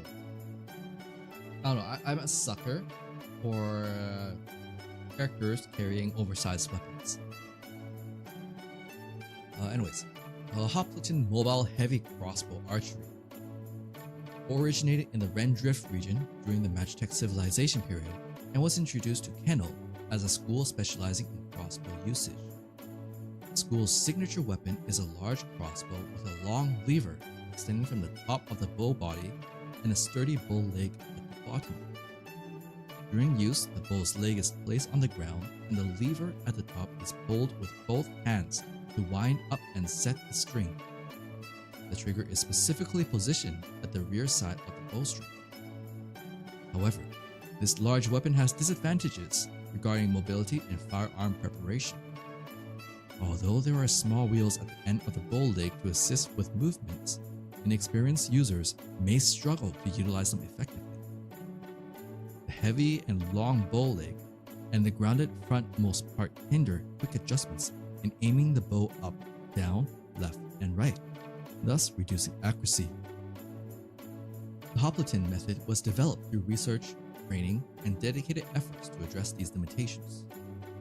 This technique enables users to carry and maneuver bulky and heavy weapons while running in mountainous and field environments, allowing them to shoot in all directions. It has been passed down with great admiration. Our little wheels carry your giant crossarm with or crossbow with, sorry. Mentioned above, the school is developed based on the use of special large crossbows. You're basically carrying a gigantic siege weapon. Alright, secret number 1. Building on that.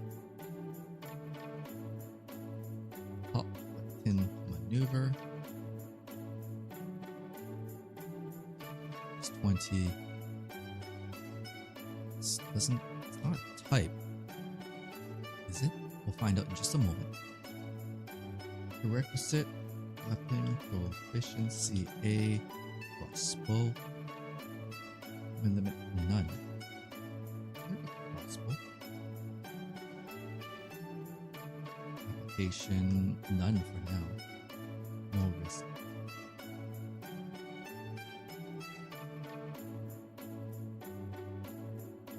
This text may not exist in 2.5. Disables the reduction of movement from school equipment. I don't think that is a thing anymore. On the rounds where this secret is used, the user can nullify the non-ranked effect of the school equipment of reduced movement while carrying them. That's not a thing in 2.5.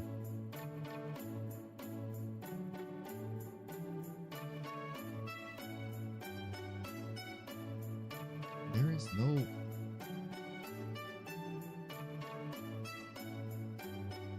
What? On the rounds when this secret is used, the user can nullify non-ranked effects.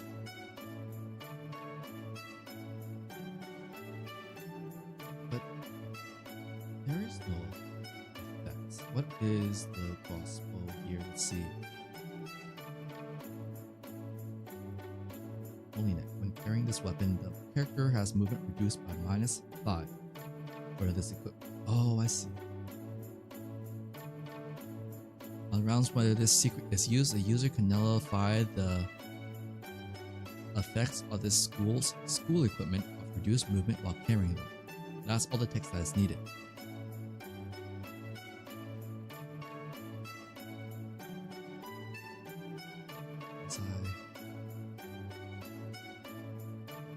That's all that is needed to say here. It is on the rounds when this secret is used. Is it a major action type then?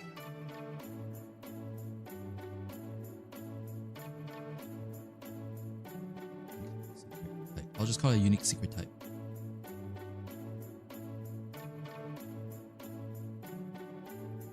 Next feat is Hopleton Prone technique.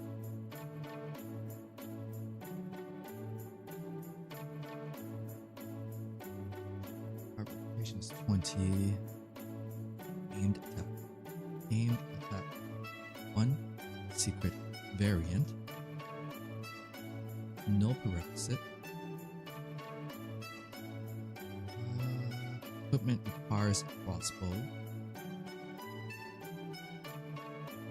Ranged attack is what I assume the application is on.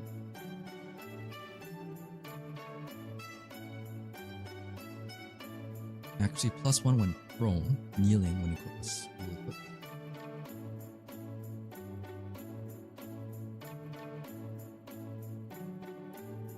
There we go. The prone posture improves shooting stability. When the secret is used,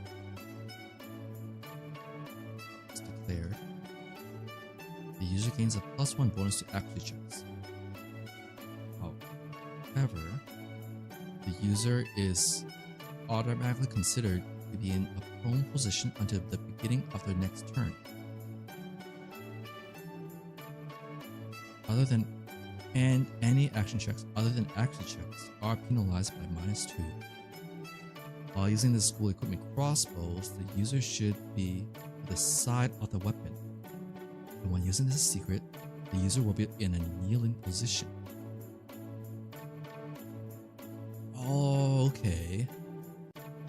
Although not as bad as a prone position, the user's movement is restricted and they take a penalty of -1 on all action except accuracy checks until the beginning of their next turn.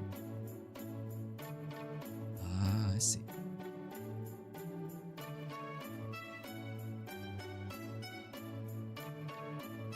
Let's rewrite this a little. There's a +1 bonus to accuracy checks. And is automatically considered to be. We don't need the however. In a prone position until the beginning of the next turn.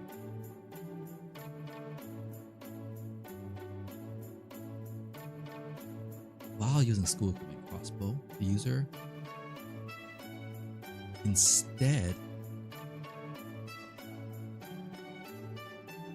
moves into a kneeling position to the side of the weapon.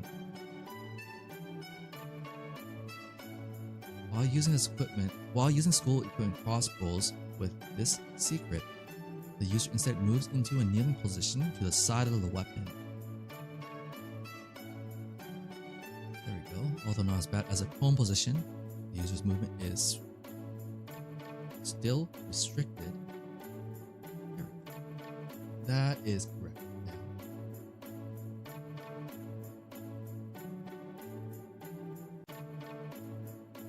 Now, adjustments for 2.5. There should be no corresponding higher secret for aim attack or higher. If you have mastered aim attack 2 or later, this secret will no longer be required. Oh, that's right.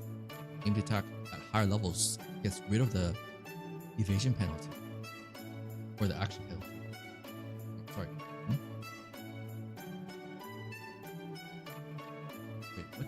Let me read aimed attack again.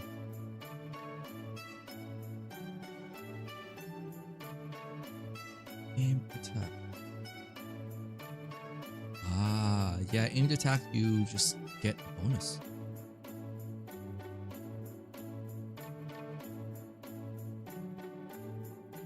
Aimed attack 1.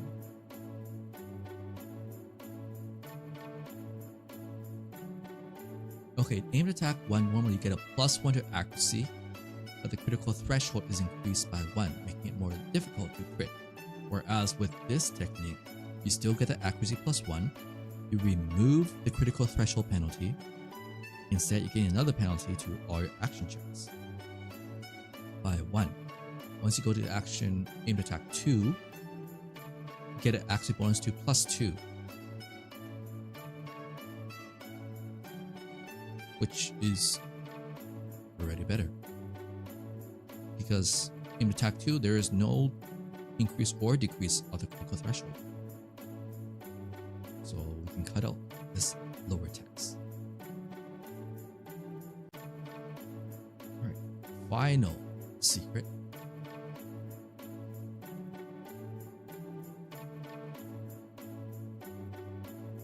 There we go.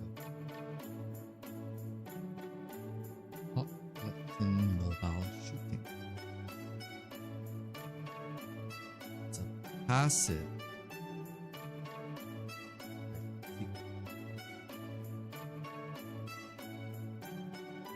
Original text requires hot button maneuver.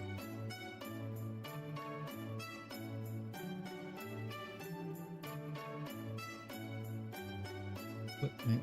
Requires school equipment crossbows.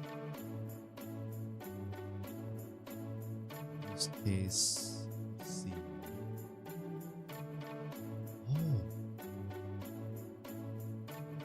ability is to move, and then you can still attack with a ranged attack. That's different because normally, after making a normal movement, you cannot make a ranged attack in this game.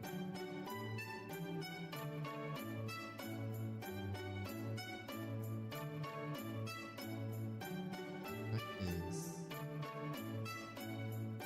okay. So originally,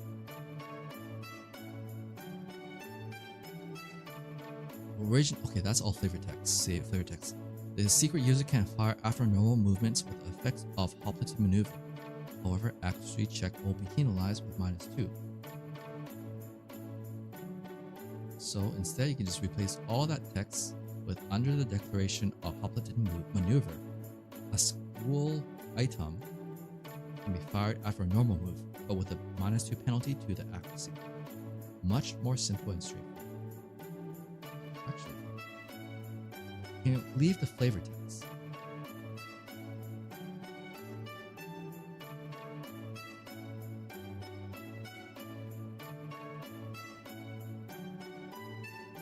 We'll keep the flavor text.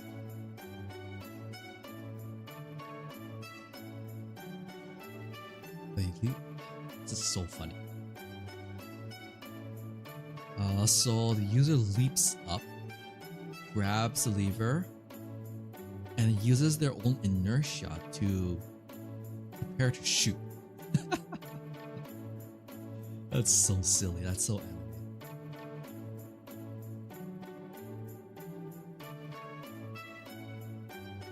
That's it for this. Next school.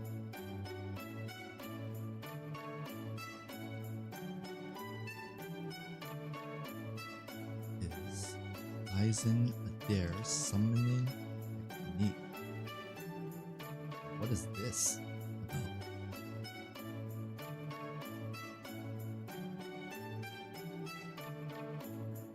First, let's move this image to the bottom.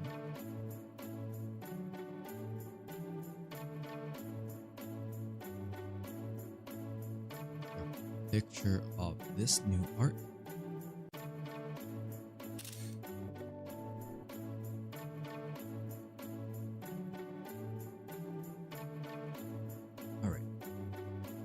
This summoning technique can be traced back to the magic civilization period, where extensive research was conducted on efficiently controlling golems, undead, fairies, daemons, and other such beings. The school is named after Aizen Adair, a powerful wizard king who allegedly commanded an army of daemons. However, there is no record of the origin of this formidable summoner. History books mention that he appeared with a large army of daemons and quickly occupied and ruled a country, but his lineage and history remain unknown. Some scholars speculate that he may have summoned a group of daemons simultaneously for a specific purpose and established himself as their leader. Regardless of the truth behind these rumors, the Wizard King's expertise extended beyond daemon summoning to various forms of summoning. It is even said that the Wizard King, Urek, learned this art and utilized it for his own summonings. A fraction of this knowledge has been passed down to present Eularia region. The school has a robe modeled after the one used by its founder. Any major changes? Not quite. So we can just copy everything for now. First, Feats, unveiling the beyond. Ooh. Marionette. Secret type. Secret variant. No prerequisite. No equipment limit. Nothing there. Summon monster actually +2 evasion -2 damage +2.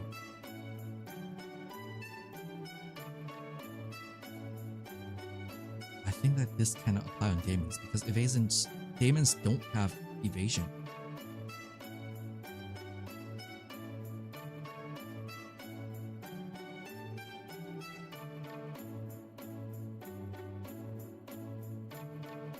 When this secret is declared, as soon as the effect of Marionette occurs, until the secret user's next turn, until the secret user's next turn, the user's monster, Golem, Fairy, Daemon, summoned monster, gains a +2 bonus to accuracy check of melee attack, range attacks. I don't need two ends there. Range attack and success value. Their equivalent unique skills. That's a lot of ends. Gains a +2 bonus to accuracy checks of melee and range attacks.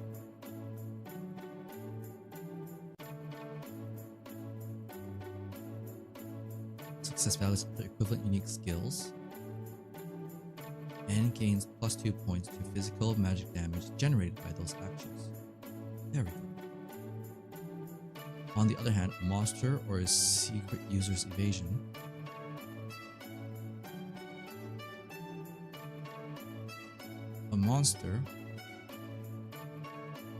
or the secret user's evasion check has a -2 penalty.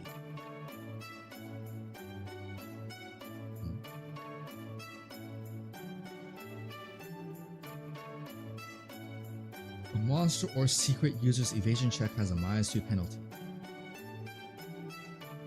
What does this mean by or? I'm assuming it means that if the summoned monster has HP and an evasion check, they get a -2 penalty. If the summoned monster does not have an evasion check or HP, the secret user has a -2 penalty. On the other hand, the summoned monster or the secret user's evasion check has a -2 penalty. And the physical or magical damage suffered. Some clarification.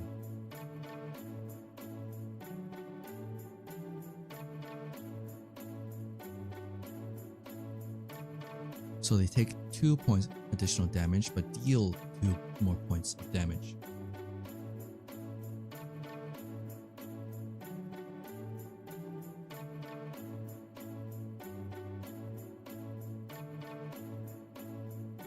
Lasts for 10 seconds, 1 round.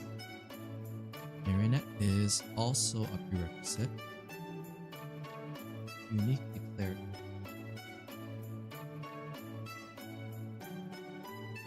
Unique declared like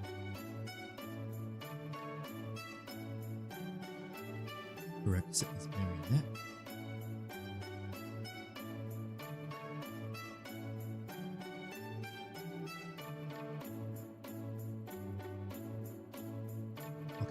That's about all that needs to change. But we can basically copy everything else verbatim. Otherworldly knowledge.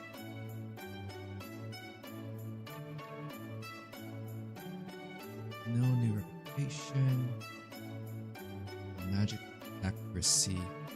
Secret variant. No prerequisite. The limit is none. One spell cast is the usage. Is that the wording?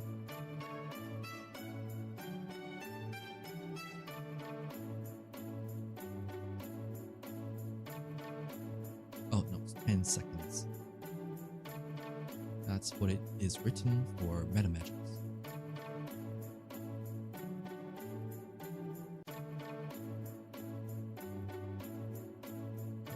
perform the ceiling Damon's check twice to obtain a more favorable success value. That's rolling with advantage. Quite useful. When a summoned demon is sealed, this isn't a monstrous lore. 2 banished checks are performed, and the more favorable success value can be used. That's pretty good. Simple, but quite good. Last one is ideal teamwork.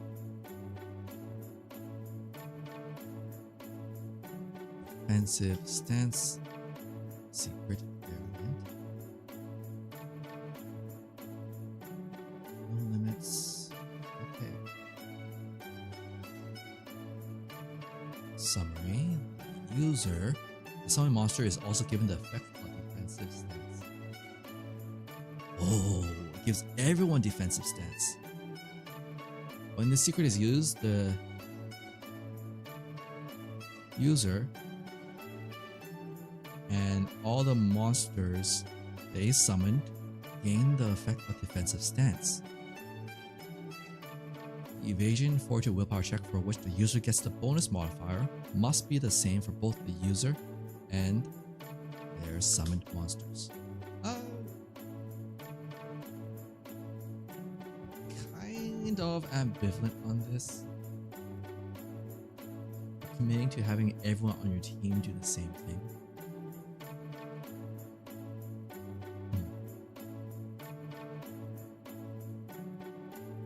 Kind of back and forth.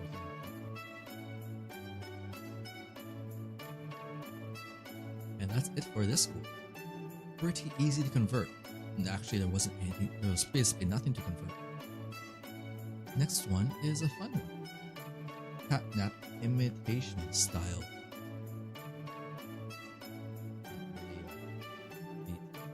School for safe fighting.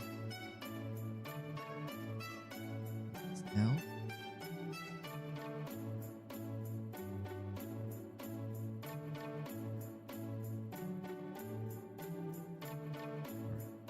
New image incoming. It's a cute one.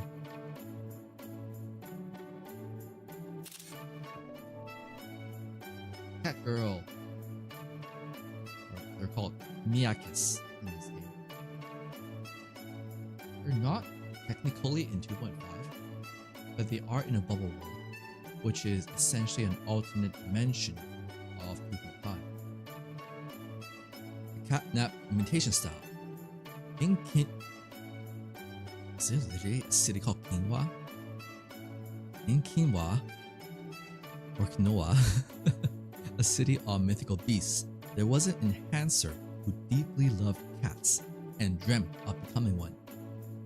Using the technique of animal shapes, he blended in with cats, studied their behavior, and established this school. There are various legends surrounding the school, such as the Makis' assistance during his training, the true founder being their child, and the involvement of Grey Malkin, but the truth remains unknown. The school is known for its fist techniques that mimic cat movements and special equipment that aids in this practice. However, these techniques are not the essence of studying at the school. The true purpose of studying here is to cultivate a deeper connection with cats. These techniques and equipment are merely tools and practices for imitating them.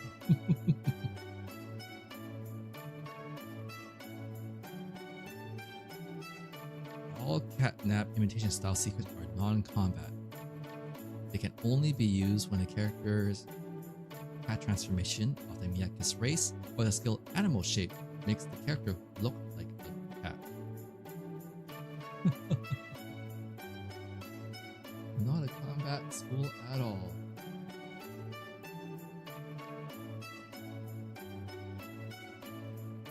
Cat landing is the first one.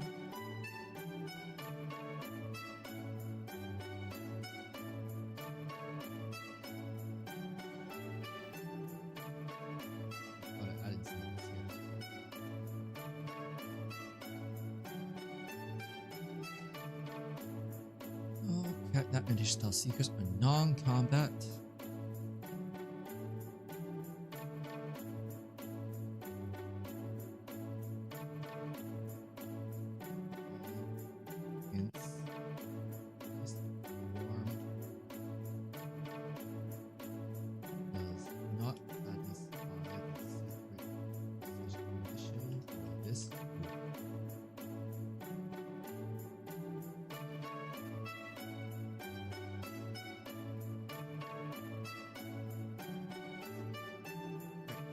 This is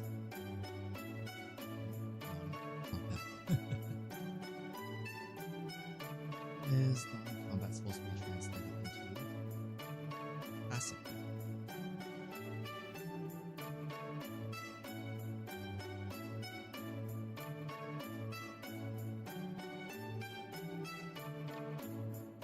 Where sit, none. Yes. Animal shape. Usage. Application.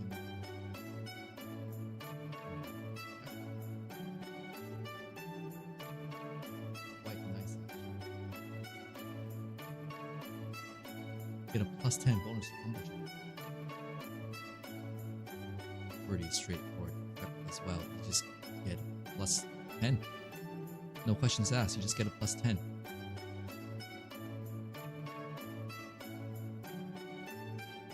That's 30 reputation cost though. Right, for straight passive, it's pretty strong. All you need to be is a Miyakis or have animal shape. Wait, if you're animal shape, you can't really attack as a cat. But +2 to hide checks. Having a hide check, success value increased by 2. Last one is copy cat. 50 reputation. That's cover is a prerequisite.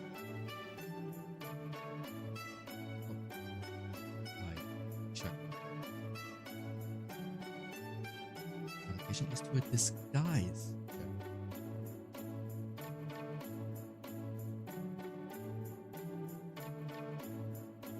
Ability summary and make a disguise check proposed as a cat.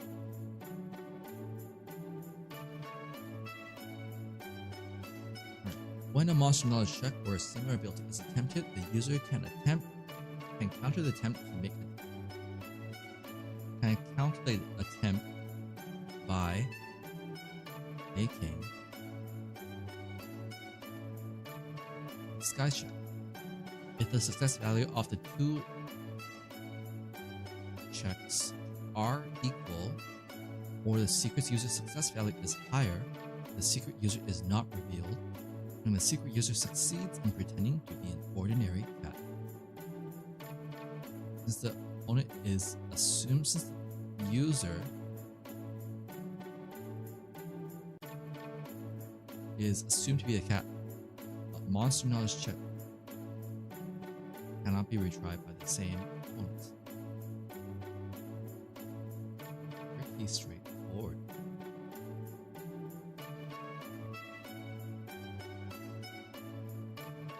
Very silly, but sometimes passive abilities are less going. This is the last school for tonight. Natural history.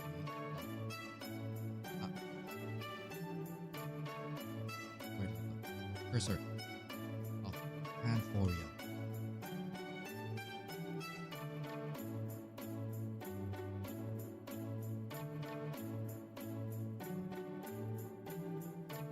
Move that down.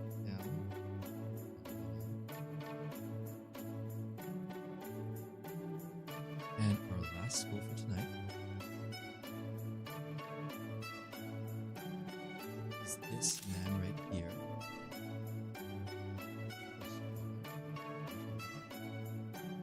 knowledge man. Natural history of Panforia is a major school of herbalism. With its origins in Dredon, it has accumulated knowledge. Alright, yeah, have a good night, man. Thanks. Take care. Oh, thanks for leaving me in the background, I guess. I'll probably be wrapping up soon, right after this school as well. This school has accumulated knowledge of numerous medicinal plants and the medicines extracted from them, which it passes on to its students. Although it claims to be a school, it is critical of the style of learning that involves staying indoors and sitting at the desk. It proclaims that learning is a practical endeavor and demands that one actually go out into the field and personally collect various herbs. All secrets of the school are non-combat types, must use school equipment, and are indicated as equipment limitation. In that case, I'll put a note.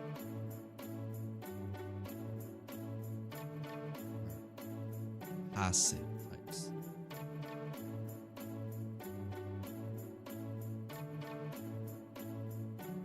Passive type. These secrets are pretty easy. Check the conclusion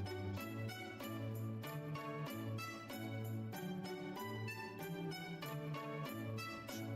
Note here that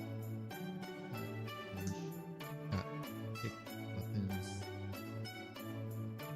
threshold equals 11. It is edge 112.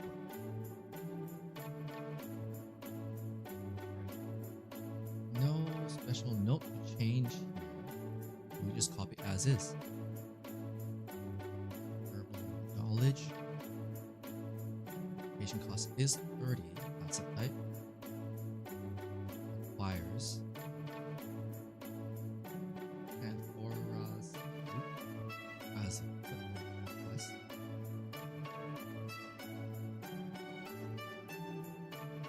Whereas checks is the application.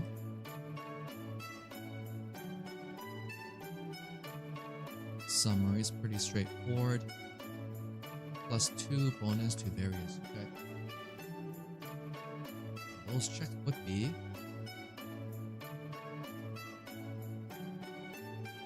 master of this secret gains a +2 bonus on the following checks: herbology checks, monster knowledge checks for monsters classified as plants, and danger sense checks to counter the unique skills of monsters classified as plants. It's performed during combat. Okay, pretty straightforward and simple. Next is extraction knowledge. Requires Panfora's alcohol. We use intelligence modifier to deal with herbs. Normally this requires dexterity.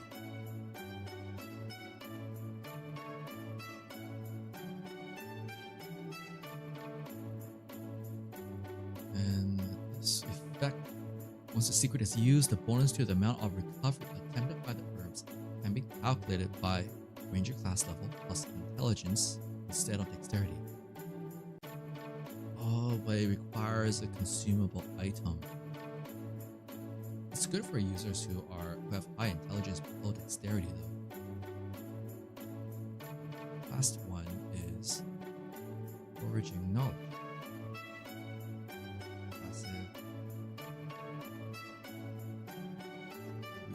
Checklist application. Whereas loop is the use equipment. Summary. If a user gets a green loot, they can make another loot roll with bonus. They get roll extra on a monster's loot table. The master of this secret may try to obtain loot again if the own loot decision results in a loot with green in the color of the card. This new loot decision is reduced by -4. What? If the result is less than 2, the loot is not obtained. Also, doing this will cause an extra 10 minutes to elapse. Even if they get a loot a second time, they cannot get a further loot. That's this translation.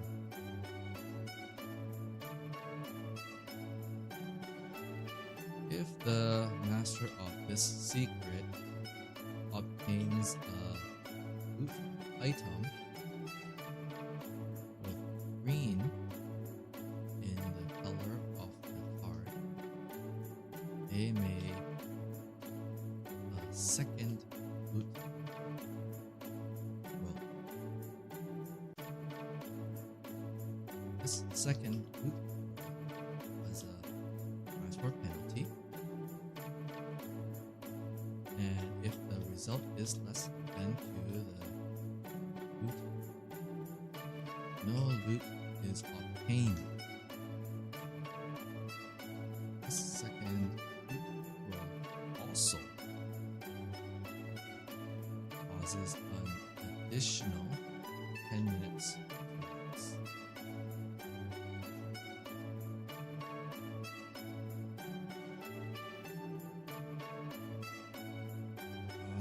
Let's see. If the master of the secret obtains a loot item,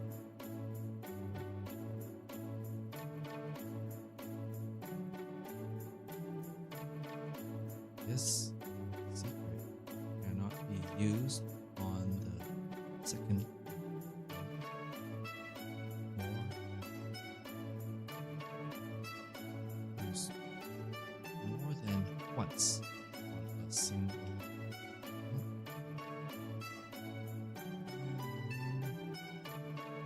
How to phrase this? Even if you can loot a second time, this secret cannot be used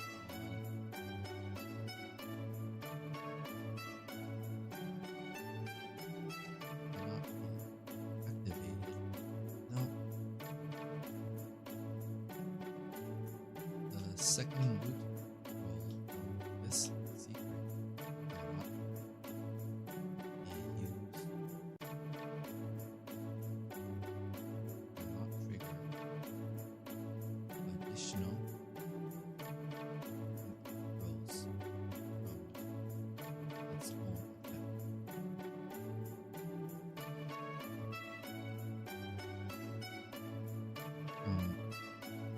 Secrets effects.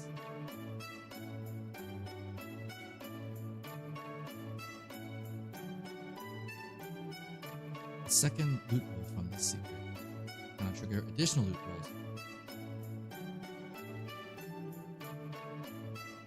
from the secret.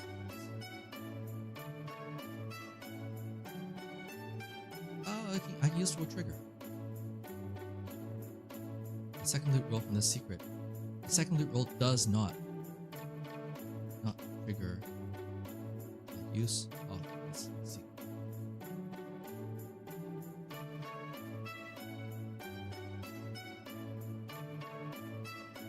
This effect cannot be triggered by always loot, and the second loot decision cannot obtain always loot. What is the wording for loot here?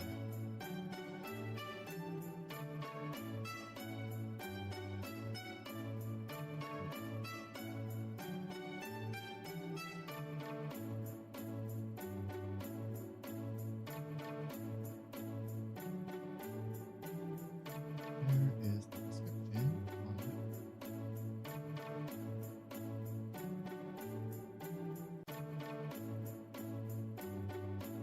Loot determination is the phrasing.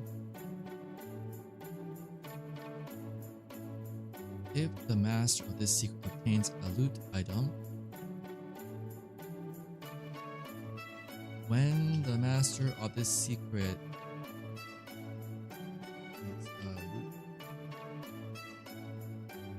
rolls on the loot on a loot determination table and obtains finds a loot item with green in the color of the card, they may make a second loot determination.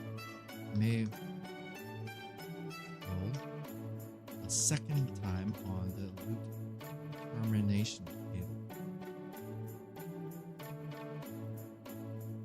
This second loot determination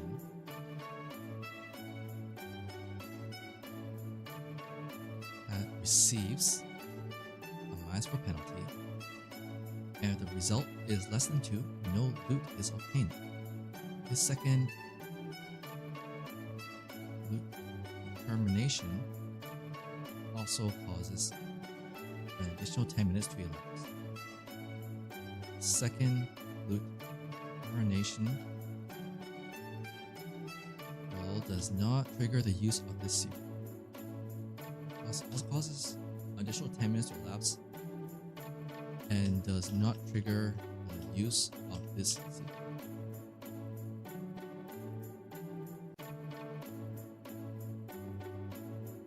The second loot determination roll causes an additional 10 minutes to elapse and does not trigger the use of this secret.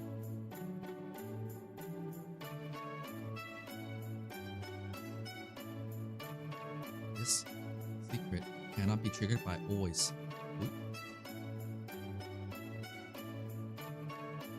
nor can the second loot determination obtain always loot. And I think that is it. Requires a bit of rewriting, but I think we are good there. And so, done with these tools from Valeria. We had the double helical pattern. I wonder if it should have been technique as well. Helical pattern technique.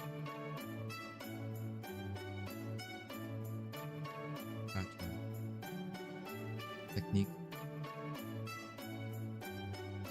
And then we had Nilda's practical killing technique. After that, it was Auron Cecile's light assault tactics, Rustenlock windshield self-defense, Hopleton mobile heavy crossbow archery, Eisen Adair summoning technique, Catnap imitation style, and finally, natural history of Canforia. And that'll be it for tonight. We managed to get another region completely finished, and so that is where we'll end it for tonight. With all that said, my name is Wolvadis, and have a wonderful morning, afternoon, and evening. Take care of yourselves. Drink some more water. I should have been drinking more water throughout this entire night.